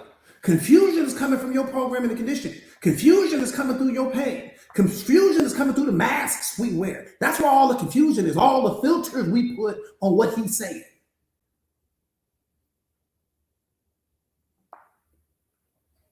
One more time, God is not the author of confusion. He's the author of clarity. That's why you got to get all these people, written space in your mind for free. That's why you got to remove all these people. So you can hear, you got all this external, you asking this person's opinion and asking that person's opinion. We run to God first, people last. I go to God first. Why would I go to something that he created before I go to him? Think about what I'm saying. Why would I go turn to this person who's only a different expression of him, who's only an extension of him, and just not go to the source? That's what we do. We call the girlfriend, we call the homeboy, we call it all these people that probably haven't figured out who they are yet, so they can't tell you anything about who you are. We turn to everyone else. And then when we run out of solutions, then we go to God. But God is like, why didn't you just come to me first? It took you all that time to just simply come to me. And you can't hear me because you're too busy listening to everybody else.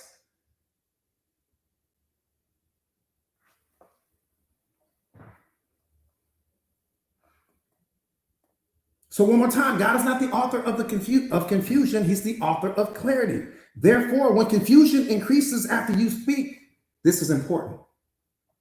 When confusion increases after you speak, it's because leadership is absent. Regardless of your title,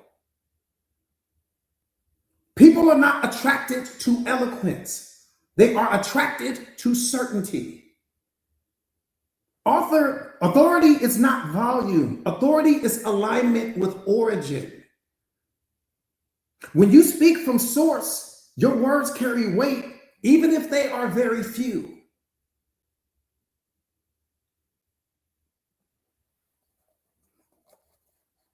Speech is not primarily for expression. It's for order. Leaders speak to bring order where there is chaos, direction where there is confusion, and meaning where there is uncertainty.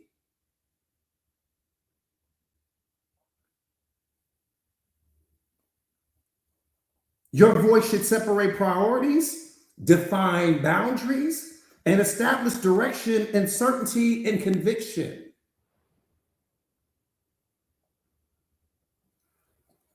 This means that when you speak merely to express frustration, emotion, or opinion, you're not leading, you're venting.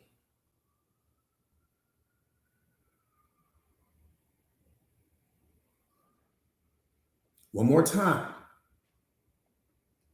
When you speak merely to express frustration, emotion, or opinions, you're not leading in that moment, you're venting. Leaders do not vent. Leaders frame reality. They define what's happening, why it's happening, and where it's going. Plain speech produces movement. Confused speech produces paralysis.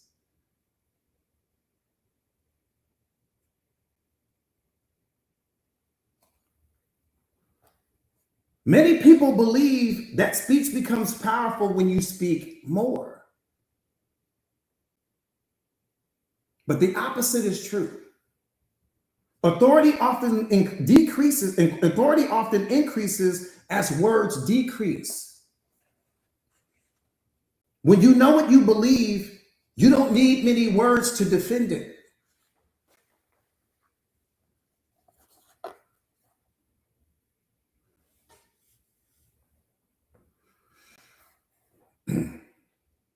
The way you speak reveals the state of your inner governance. If you are unsure internally, your speech will be hesitant. If you are fragmented internally, your speech will be inconsistent. Let me say this to you. Your mouth is the most powerful messenger you have. It only reports what your heart has decided.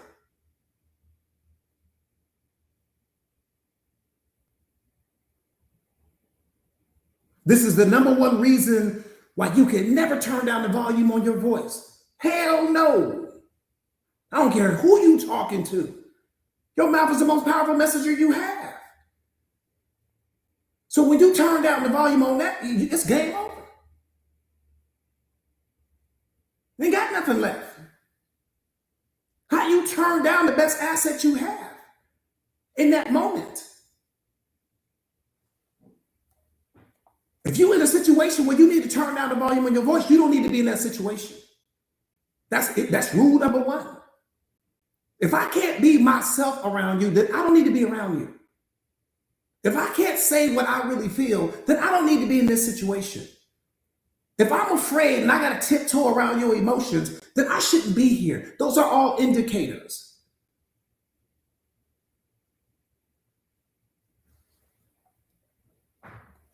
You got people right now, you're in a full-blown relationship with this person. You afraid to say what you need to say. You got to tiptoe around their emotions. You got to find the right time when they're in the right mood and manipulate the situation so that you can say what you really want to say. What are you doing? If your truth isn't honored, your presence shouldn't be either.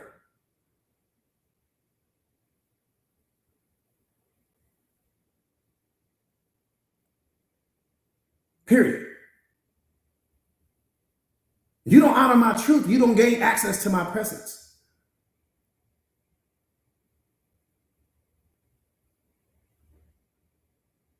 How you gonna have me turn down the volume on my truth and then I give you access to my presence? What are we doing here?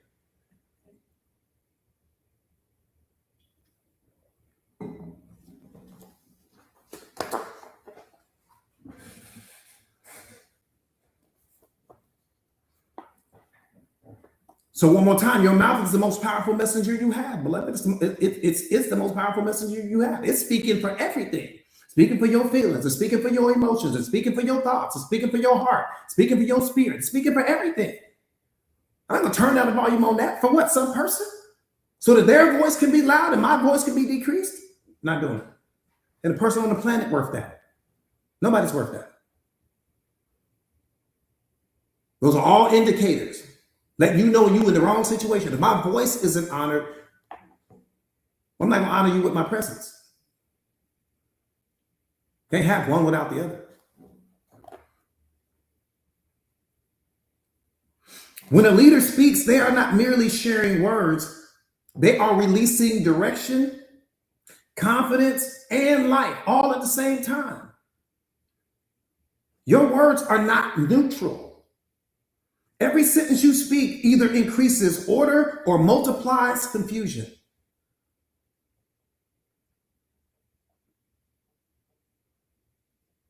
I said every word you speak either increases order or it multiplies confusion.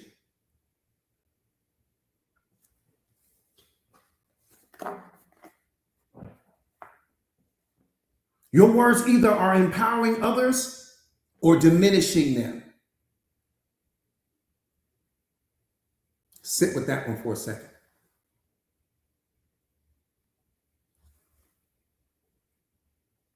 I said your words are either empowering others or diminishing them. There's no in the middle.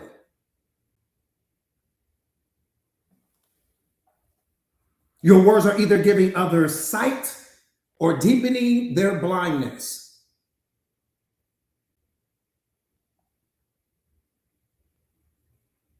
So don't waste your time trying to sound like a leader. Spend your time and energy becoming one. You got so many people that want to sound like a leader, but you won't become one.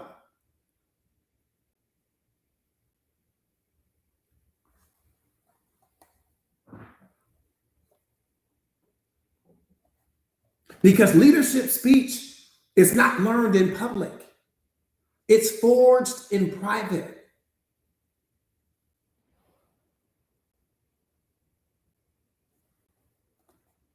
When identity is clear, speech becomes clean. When purpose is settled, your words become steady. Most people talk, but very few people are heard.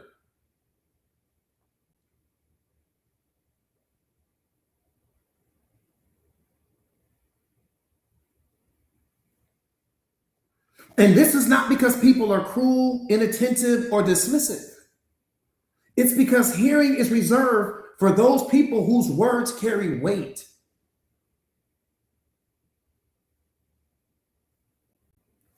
Ask yourself this question: do my words carry weight? If you are ignored by your significant other, your words are not carrying weight. If your kids don't listen to you, you got to say things 2 and 3 times. Your words aren't carrying weight. When you're talking to your friends or your coworkers and people are just ignoring you, they're not listening, it's because your words aren't carrying weight, beloved. They heard you. Yeah, they heard you. But your words aren't carrying weight. Are you talking or are you speaking? Because speaking carries weight. Talking only fills the air.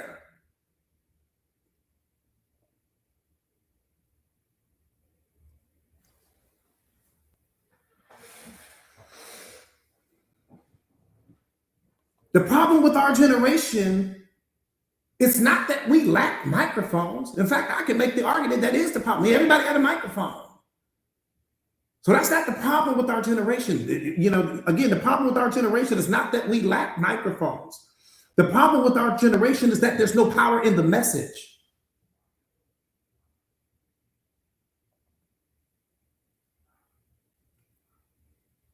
Again, the problem with our world today is not the fact that we lack microphones. The problem with our world today is the fact that there's no power in the message. Is there power in your message, beloved? That's what's important. You might want to hear all that talking. You fill in the room with all your words, but ain't nobody saying nothing.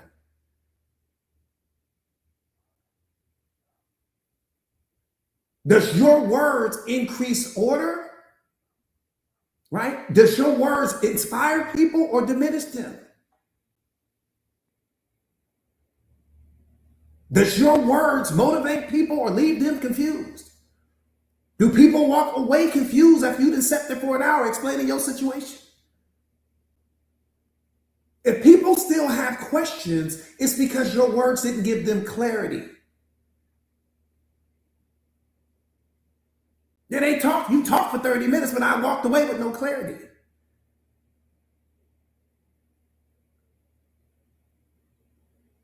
See, when the leader enters the room, confusion walks out the door. Confusion like the leader's here. I don't need to be here no more. The real leader is here. Because when the leader walks in the room, clarity also walks in the room. Clarity and leadership go hand in hand.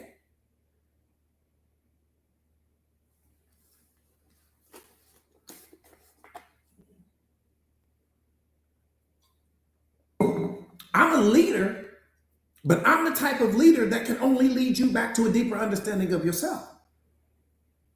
I can't lead you anywhere else, beloved. In fact, I don't want to lead you anywhere else. I have no desire. My students know that they don't know anything else about me. I don't want to lead you anywhere. Where I'm leading you to is back to you. Back to your authentic self, back to your highest and best self, where you're operating out of lower mind, where you become unlocked, when you step into your purpose, when you step into your greatness. That's real leadership. Real leadership is getting someone to see something in themselves that they may not have seen. That's what a real leader does. A real leader is going to extract the value out of you and package that in a way so that you can see what maybe you may have been blind to. Real leaders highlight your strengths and not your weaknesses. But they will only lead you back to yourself. See, we've been programmed and conditioned to think that leadership means that you need to be ruling over people and you need to be telling people what to do. That's not leadership. Leadership means that you become unlocked when you are in the presence of certain people. Your greatness becomes unlocked because their greatness is on display.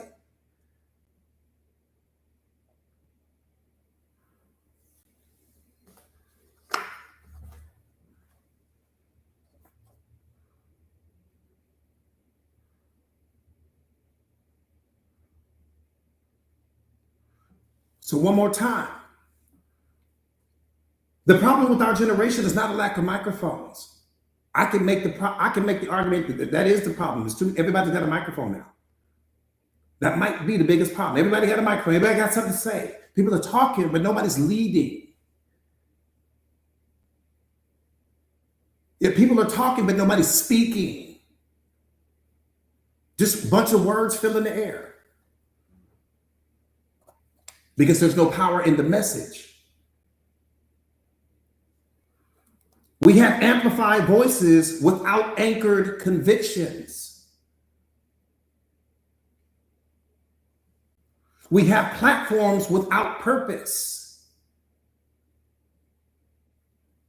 We have expression without direction. People do not tune you out because they can't hear you, beloved. They tune you out because your words don't carry weight.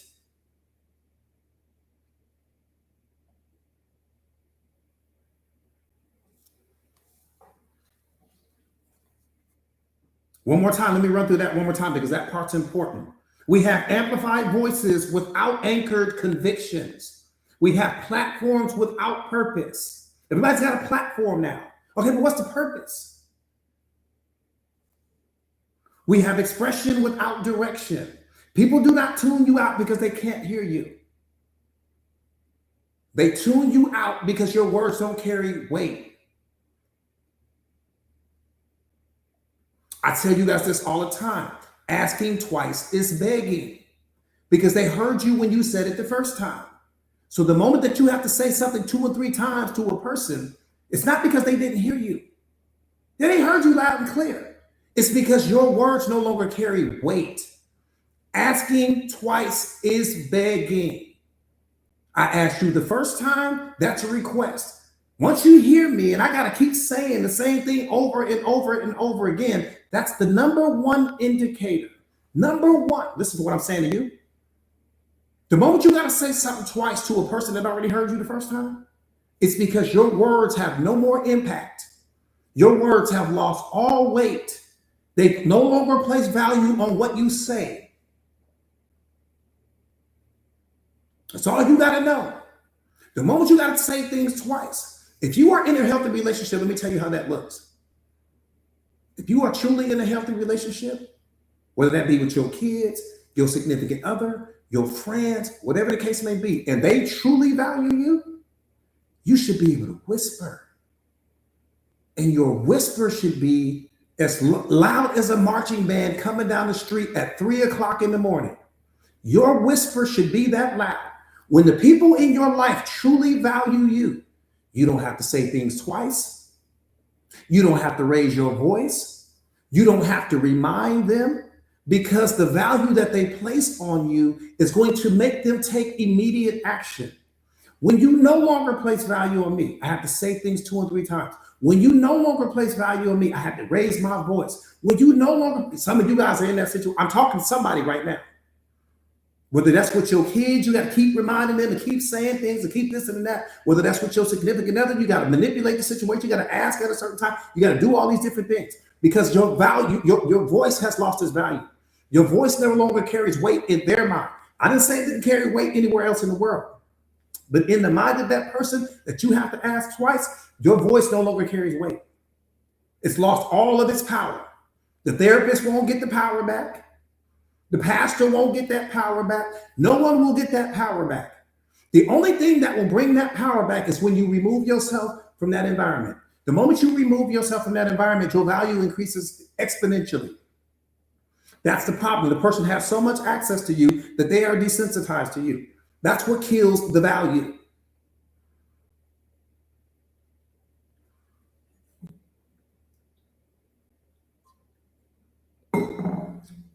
So when people aren't listening to you, it's not that they didn't hear you. It's that they don't place the same value on you that they once did in the beginning. In the beginning, they was listening to you. So where'd all that value go? Access kills value.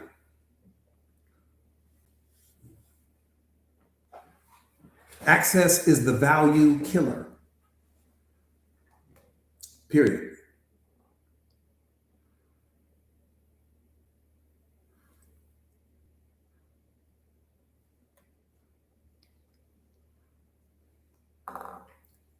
When your whisper isn't respected, your presence will never be.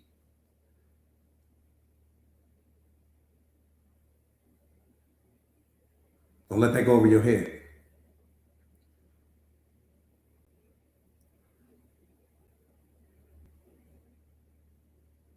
I said, when your whisper is no longer respected, your presence will never be. That should scare you or ignite you.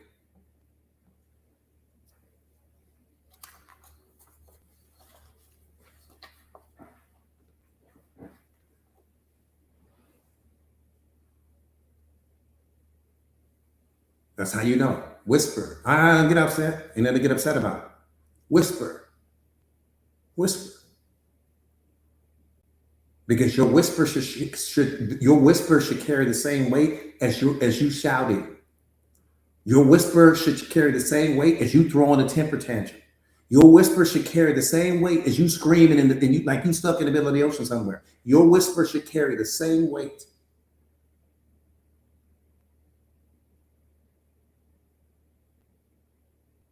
Whisper.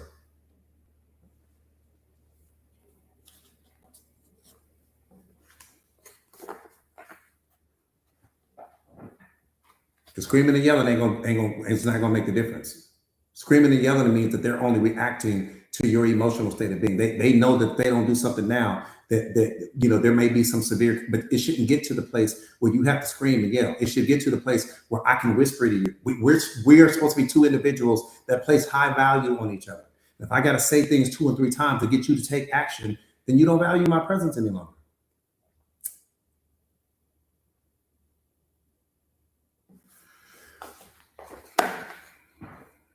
All right, let me wrap this up.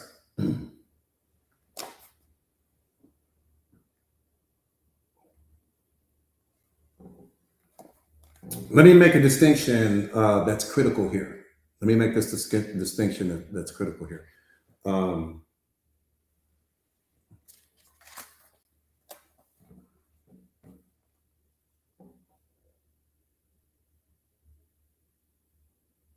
Talking is emotional discharge.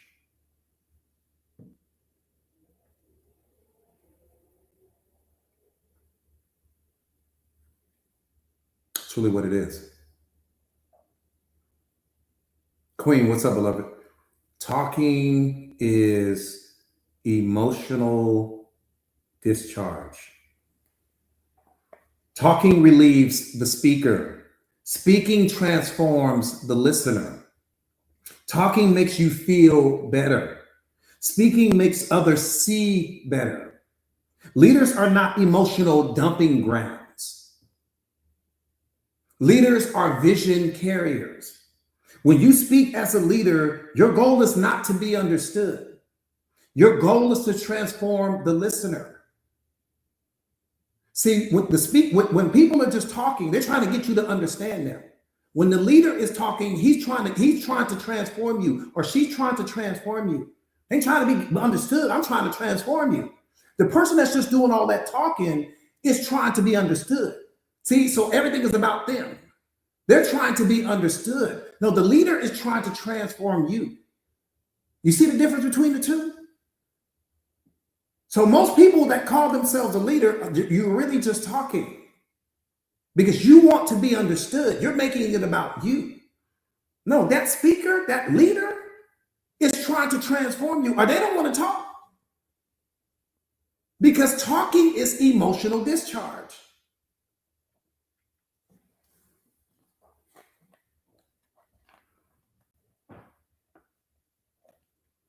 This is why so many people feel ignored at work, in meetings, or in their relationships.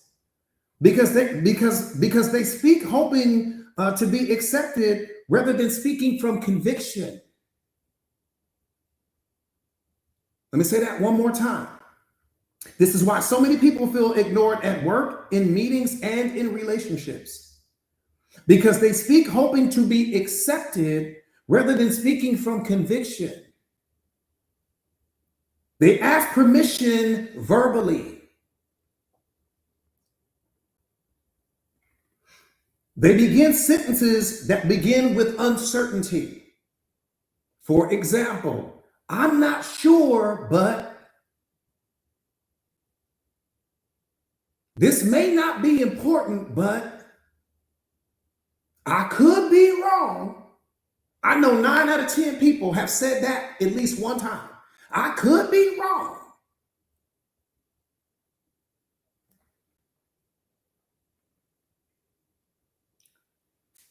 These are not like humble phrases.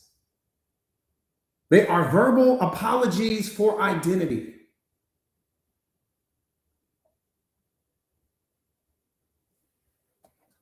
A leader does not apologize for clarity. A leader respects people too much to waste their attention. Indecisive speech produces insecure followers. When leaders are unclear, people feel unsafe, beloved. People listen to certainty, not sincerity.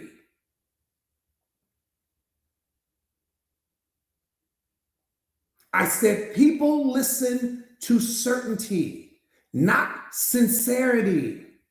Because you can be sincere and still be wrong. You can be sincere and still be confusing.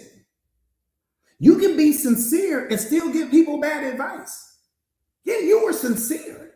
You meant what you said, but you still left the person confused. You still gave them bad advice. Yeah, you meant what you said. You were sincere, but you still gave them bad advice. So people listen to certainty, not sincerity.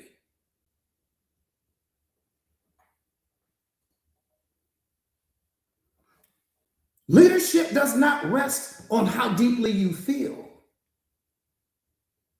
Leadership rests on how clearly you see. That's what makes you a leader, beloved. You can see things that other people can't see. That's why people are going to follow you. That's why people are going to want to be connected to you, because in that moment they can't see. And I don't mean they can't see literally. I mean, spiritually they can't see. Mentally they can't see. Emotionally they can't see. And you can see around something that may have them blind in that moment. Right? So again, leadership does not rest on how deeply you feel. Leadership rests on how clearly you see. That's what makes you a leader. Leaders know when to speak and what to say. Another reason many people are not heard is because they speak from reaction, not from revelation.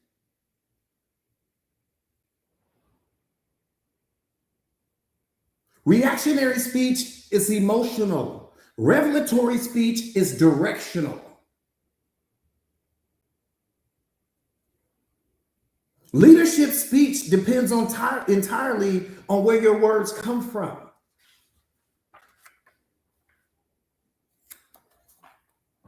Let me say this plainly.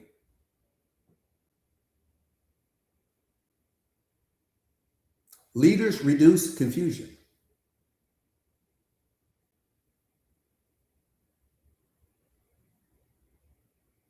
Period. Leaders reduce confusion. Now I just want you to stop. I'm not asking you to change your life. You don't have to weigh in on what I'm saying. None of that. Leaders reduce confusion. Now look at our world. Just put yourself in park real quick. Put your problem to the side for a minute. Put your pride to the side. Put your ego to the side. Put your programming condition to the side. One more time. Leaders, the key word there is leader. Let's double down on that word leader. Leaders reduce confusion. Now look out at the world. Are we confused? Is there clarity going on? Do you feel certain about what's happening? I'm talking about look at the world in real time. Leaders reduce confusion.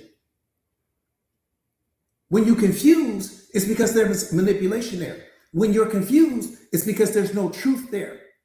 When you're confused, it's because there's something going on there. There's something that somebody doesn't want you to know. When you walk away confused, there's a reason for that confusion. The same way that there's a reason for the clarity. So when you look out at the world, look at how confused we all are. Real leadership reduces confusion. There's nothing to be confused about. You're going to know exactly what's going on.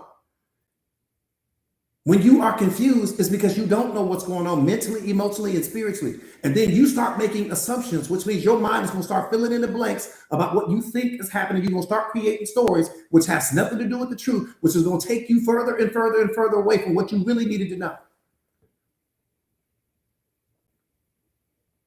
Anytime when you are confused, you need to put yourself in park immediately, because when you are confused, it's because the truth is not there. When the truth is there, there's clarity. When the truth is there, there's understanding. When the truth is there, there's answers. When the truth, not just answers, answers that hit you spiritually. Anytime the truth is there. When there's lies there, confusion.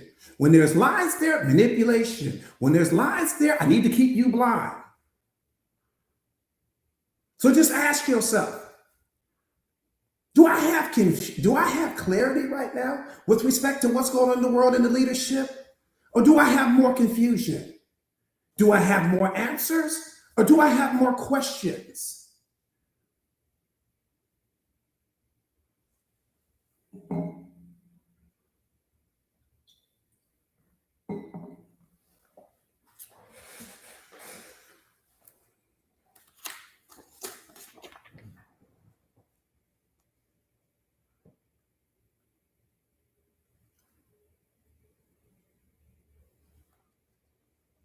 Like me, you got more questions. So one more time, let me say this plainly. Leadership reduces confusion. Real leadership reduces confusion. Why are we all confused? Because there's no leadership. That's the problem. Let's just put a label on the problem. I ain't saying we got to try to figure out the problem. I ain't saying we need to change it. I'm just saying let's understand it. That's why self-awareness is so important. See, because when you understand, once you become at this level of self-awareness where I am, well, you don't even have to be as far as I am, high as I am on the mountain. But what you're going to understand is this: let me stop asking questions because I'll never get the answer. That's awareness. Awareness is see, you got to understand. I'm gonna need my wisdom at certain times. I'm gonna need my emotional intelligence at certain times. I'm gonna need mastery at certain times. I'm gonna need awareness at certain times. Wisdom is knowing not only when to ask the question, wisdom is knowing when you'll never get the answer to that particular question. That's wisdom. Wisdom is not just knowing what to say. Wisdom is also knowing when not to say it.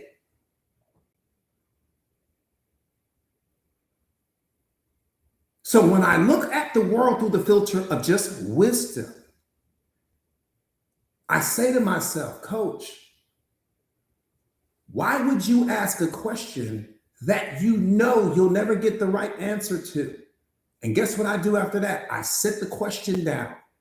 Because if I hang on to the question, I'm going to produce suffering. If I hang on to the question, I'm going to produce anger. If I hang on to the question, I'm going to produce all of this frustration. That's wisdom. That's why you need wisdom, you need emotional intelligence, you need self-mastery, and then you need awareness. Awareness is the grandfather of them all. But you need to know which one do I need to apply at what point throughout the day.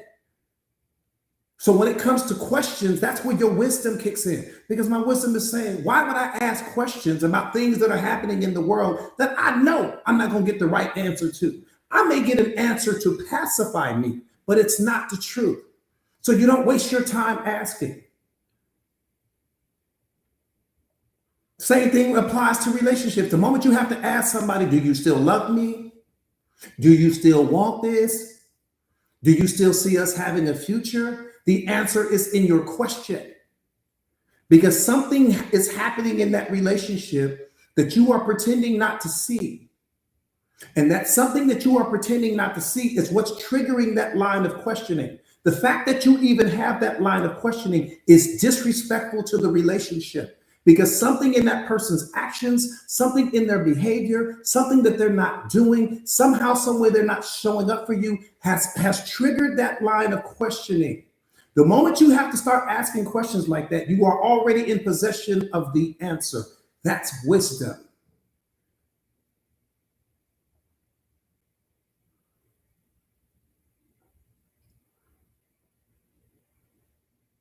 And wisdom applies to clarity, or excuse me, wisdom also applies to closure.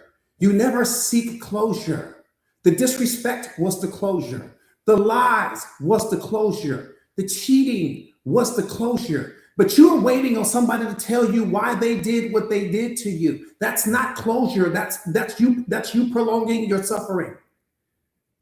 You don't need closure from the person. Their behavior was the closure you needed. The verbal abuse was the closure you needed. The disrespect was the closure you needed. And when you're asking for verbal closure, that person is only going to tell you what they think you want to hear. So one more time, wisdom is knowing that when I ask this question, I'll never get the accurate answer. I'll never get the right answer. So I won't even ask the question. That's wisdom, beloved, because that's you protecting yourself mentally, emotionally, and spiritually.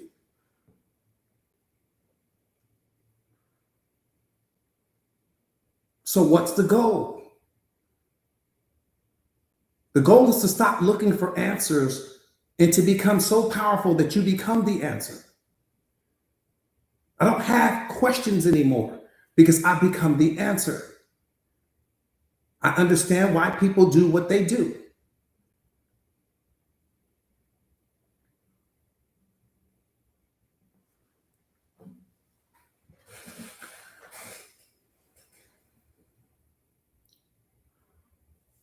You got to understand, you need to, there's multiple, you are a very layered being. Sometimes you need wisdom.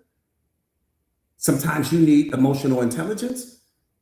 Sometimes you need self-mastery, right? Sometimes you need self-awareness. Again, self-awareness is the grandfather of them all. But most people aren't even operating on those levels because you're only going off of information. You're going off of knowledge.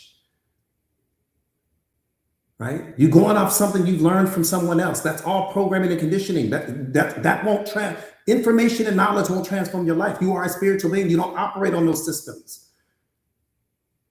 This is why you can't solve your problems, because you don't understand that the thing you're trying to solve your problems with is the very thing that's creating the problems to begin with.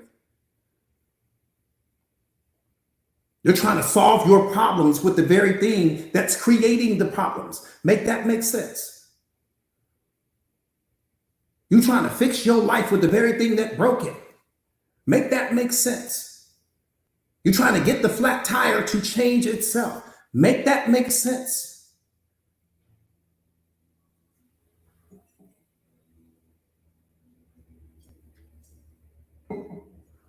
What do I tell you guys all the time? You have a level 10 problem. You have to become a level 12 person. That means I have to elevate my level of consciousness above the level where I was at when I originally created the problem to begin with. I created the problem, which means I'm the only one that can solve it. When you have a level 10 problem, you have to become a level 12 person. That means that I have to elevate my level of consciousness above the level where I was at when I originally created the problem to begin with. Because I need to understand that the very thing that I'm utilizing to solve the problem with is the thing responsible for creating the problem to begin with. You're trying to solve mind problems using the mind. No, you solve mind problems using consciousness. Not mind, not love, not happiness, not ego. All of those things will only produce more suffering, beloved.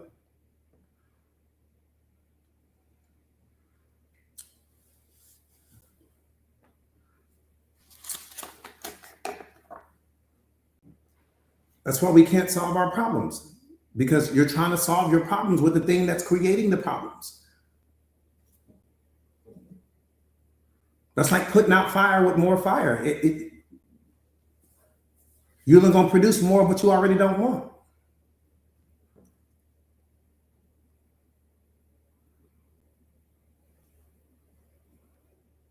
I don't know. Maybe that doesn't make sense.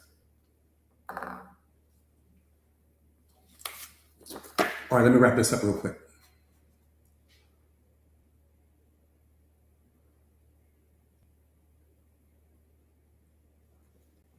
Taija, what's up, beloved? So good to see you. So good to see you. I apologize if I didn't catch you in the beginning, but so good to see you, beloved. So good to see you.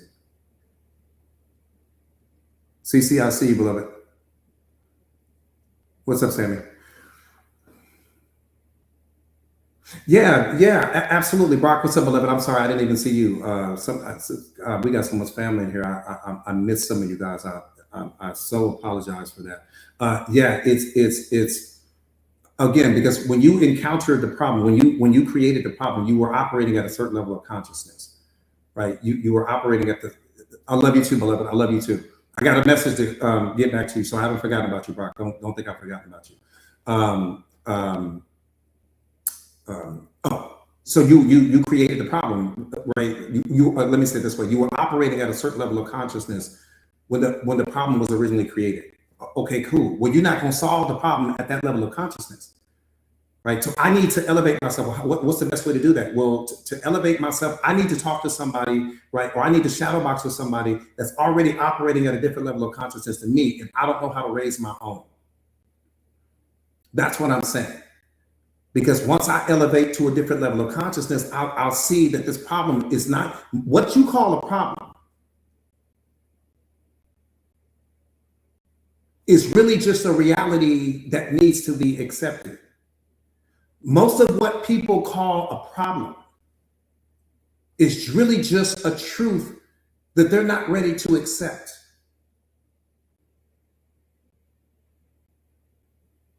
That's really the truth.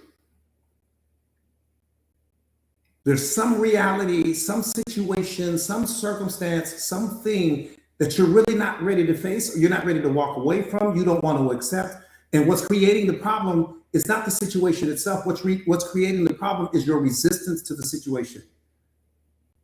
What's creating the problem is you don't think this should be happening to you. What's creating the problem is you think this is unfair, that you're going through whatever it is you're dealing with at that time. But you don't understand that the problem came into your life to transform you.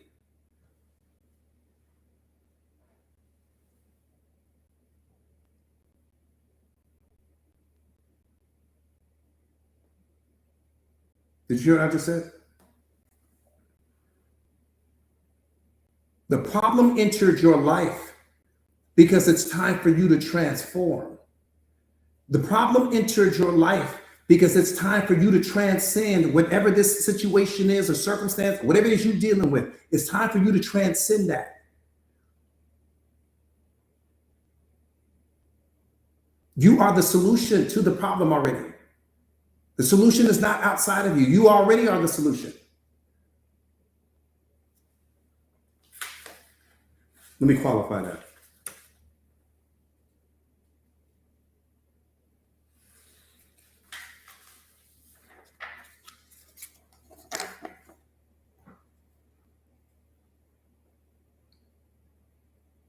Problems mean that the world isn't turning the way that you want it to.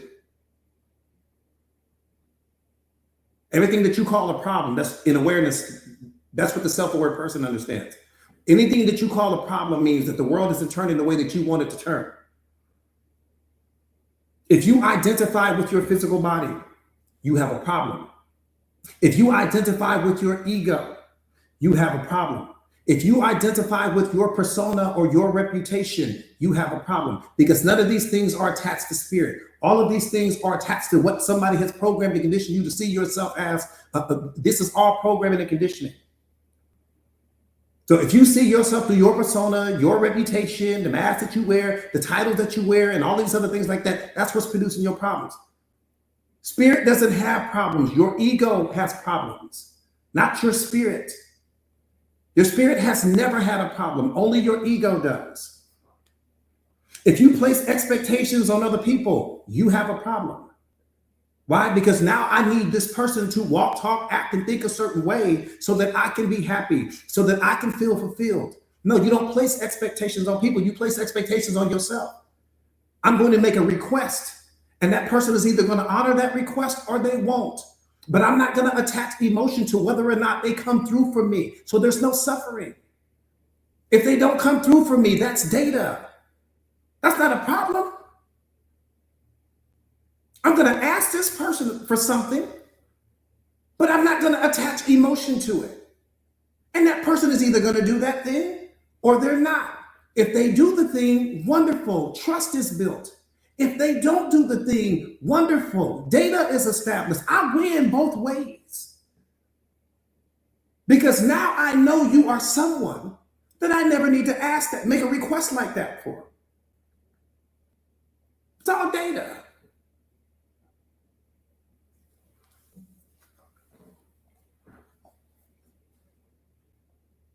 So one more time, if you place expectations on other people, you have a problem. If you are still living from your programming and conditioning, you have a problem.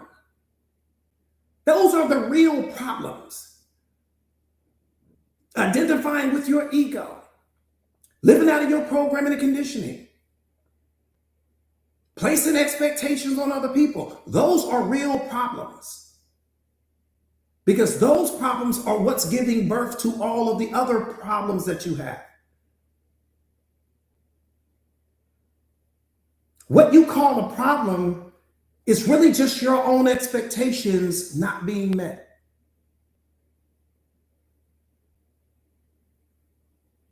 You place expectations on certain people.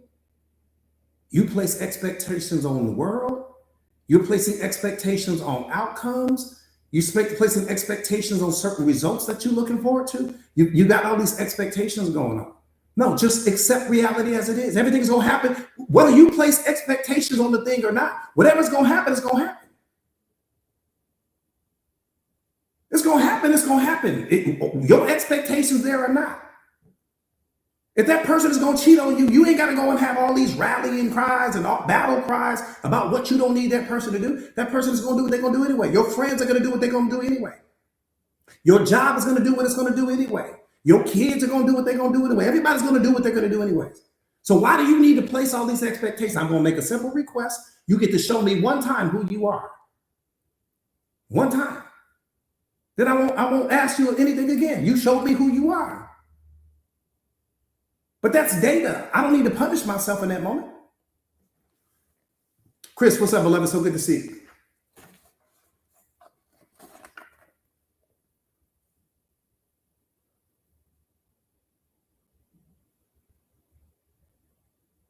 So one more time, what you call a problem is really just your own expectations not being met. That's all it is. What you call a problem is really life not going the way you think it should go. And anytime life doesn't go the way you think it should go, you label it as a problem. But it's not a problem in reality. It's only a problem in your mind.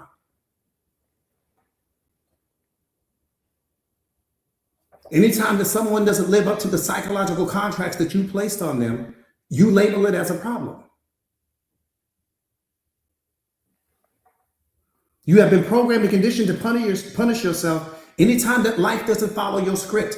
That's the real problem, beloved. You have a script in your mind. Let me just talk to you real quick. You have a script in your mind about how people should talk to you, about how people should behave in your life, about what outcomes, the traffic, the line at Starbucks, the line at the airport. You have a script in your mind about how you think things should go. And anytime that reality doesn't align with your script, you punish yourself. You don't punish reality because you don't have the power to do that. But you punish yourself every time. Person lies to you, you punish yourself. Person cheats on you, you punish yourself. Person betrays you, you punish yourself. They don't live up to your expectations, you punish yourself. The job fires you, you punish yourself. How are we going to win the Super Bowl like that, beloved? I'm just asking you how we do it. punishing yourself for things that are happening in the world outside of you.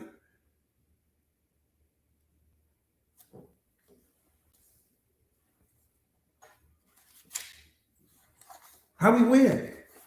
I don't know. Maybe you got a better formula than me. I don't know. How do we win the game like that? If I'm always going to be the person that get punished because of what's going wrong in the world, then how do I ever become the most powerful version of myself? Rachel, I appreciate that, beloved. Right?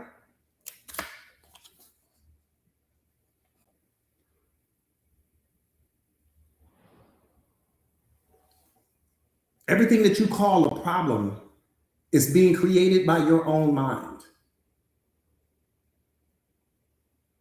Think about what I'm saying. Everything in life that you call a problem is all being created by your own mind.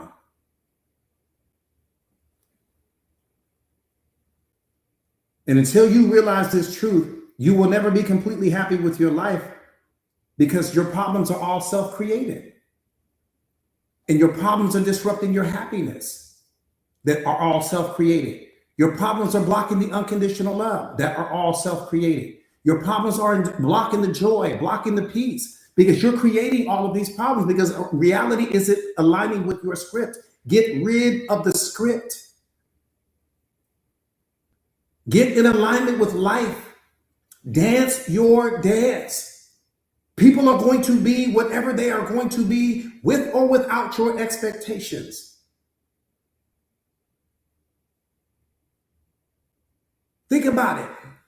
Loyalty is a feeling that you give yourself. Loyalty doesn't come from the other person. Loyalty comes from you. Loyalty comes from the meaning that you assign to their behavior. Security doesn't come from the other person. Security comes from you. Security comes from the meaning that you attach to their behavior. Respect doesn't come from the other person. Respect comes from you. The feeling of respect, the feeling of truth, the feeling of security, the feeling of loyalty are all things that you bless yourself with based upon the meaning that you attach to other people's behavior. The same thing with anger. Anger is a punishment that you give yourself for the bad behavior of other people. Even when you trust someone, you're not trusting that person. You give yourself the feeling of trust based upon their behavior, based upon the story that you tell yourself, based upon the belief that you attach to that person. And when that person violates that trust, you take it back, but they never had it to begin with. Well, so when you say, I don't trust you anymore, you never did trust the person. You only trusted your own judgment about the person. How could you let me down when I trusted you so much? You never trusted them. Security comes from you. Trust comes from you.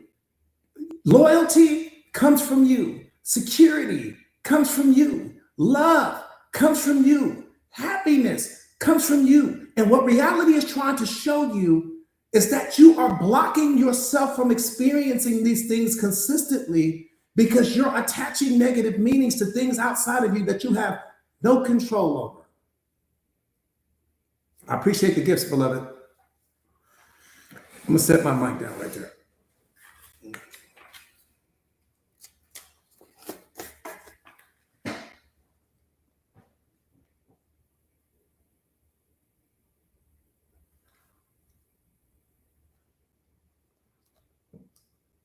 That part right there, Lena, that part right there. Yeah, what's up, beloved? Wisdom is a bad boy. Wisdom is a bad boy. When you really know how to use it, wisdom is a bad boy. Wisdom means looking at everything with present moment freshness. That's really what wisdom is. Wisdom is looking at things with no carryover. Wisdom is not applying yesterday's solutions to today's problems. That is not wisdom. Wisdom is not experience. Wisdom comes from you not being influenced by experience. Wisdom is looking at today through today's eyes and today's eyes only. I look at that person, I see who they are, right? I look at who I'm seeing them as they are in this moment. I'm not seeing them through my filter of yesterday and last week and last year and 5 years ago and all these other things that we do when we lack self-awareness. Wisdom means I look at this moment with present moment freshness with no carry over from the previous moment. My moment is never contaminated by yesterday's problems, yesterday's mistakes, yesterday's failures. All of that's wisdom. So you got to understand, we start out with knowledge. No, we start out with information. And then we start to gain knowledge because that's what the knowledge is. It's just information applied. And then we go from knowledge to wisdom. Most people never make it past wisdom. And then we go from wisdom to emotional intelligence. That's where it gets sexy. And then we go from emotional intelligence to self-mastery. It's where it really gets sexy. And then we go from self-mastery to self-awareness. Because you can master yourself and still not be self-aware. Self-aware means that I not only have mastered myself, self-awareness means that I've mastered in understanding how everything works, not just how I work. Because if I know how I work, but I lack the capacity to understand how you work, I'm still in trouble. So you need spiritual capacity, you need mental capacity, and you need physical. Right? You need all three. All right, enough about all of that. Divine, what's up, beloved? So good to see you. Having said all of that, before we get out of here real quick, type me in the comments if this is your very first time on the live stream with me. Let me see how many first timers, how many first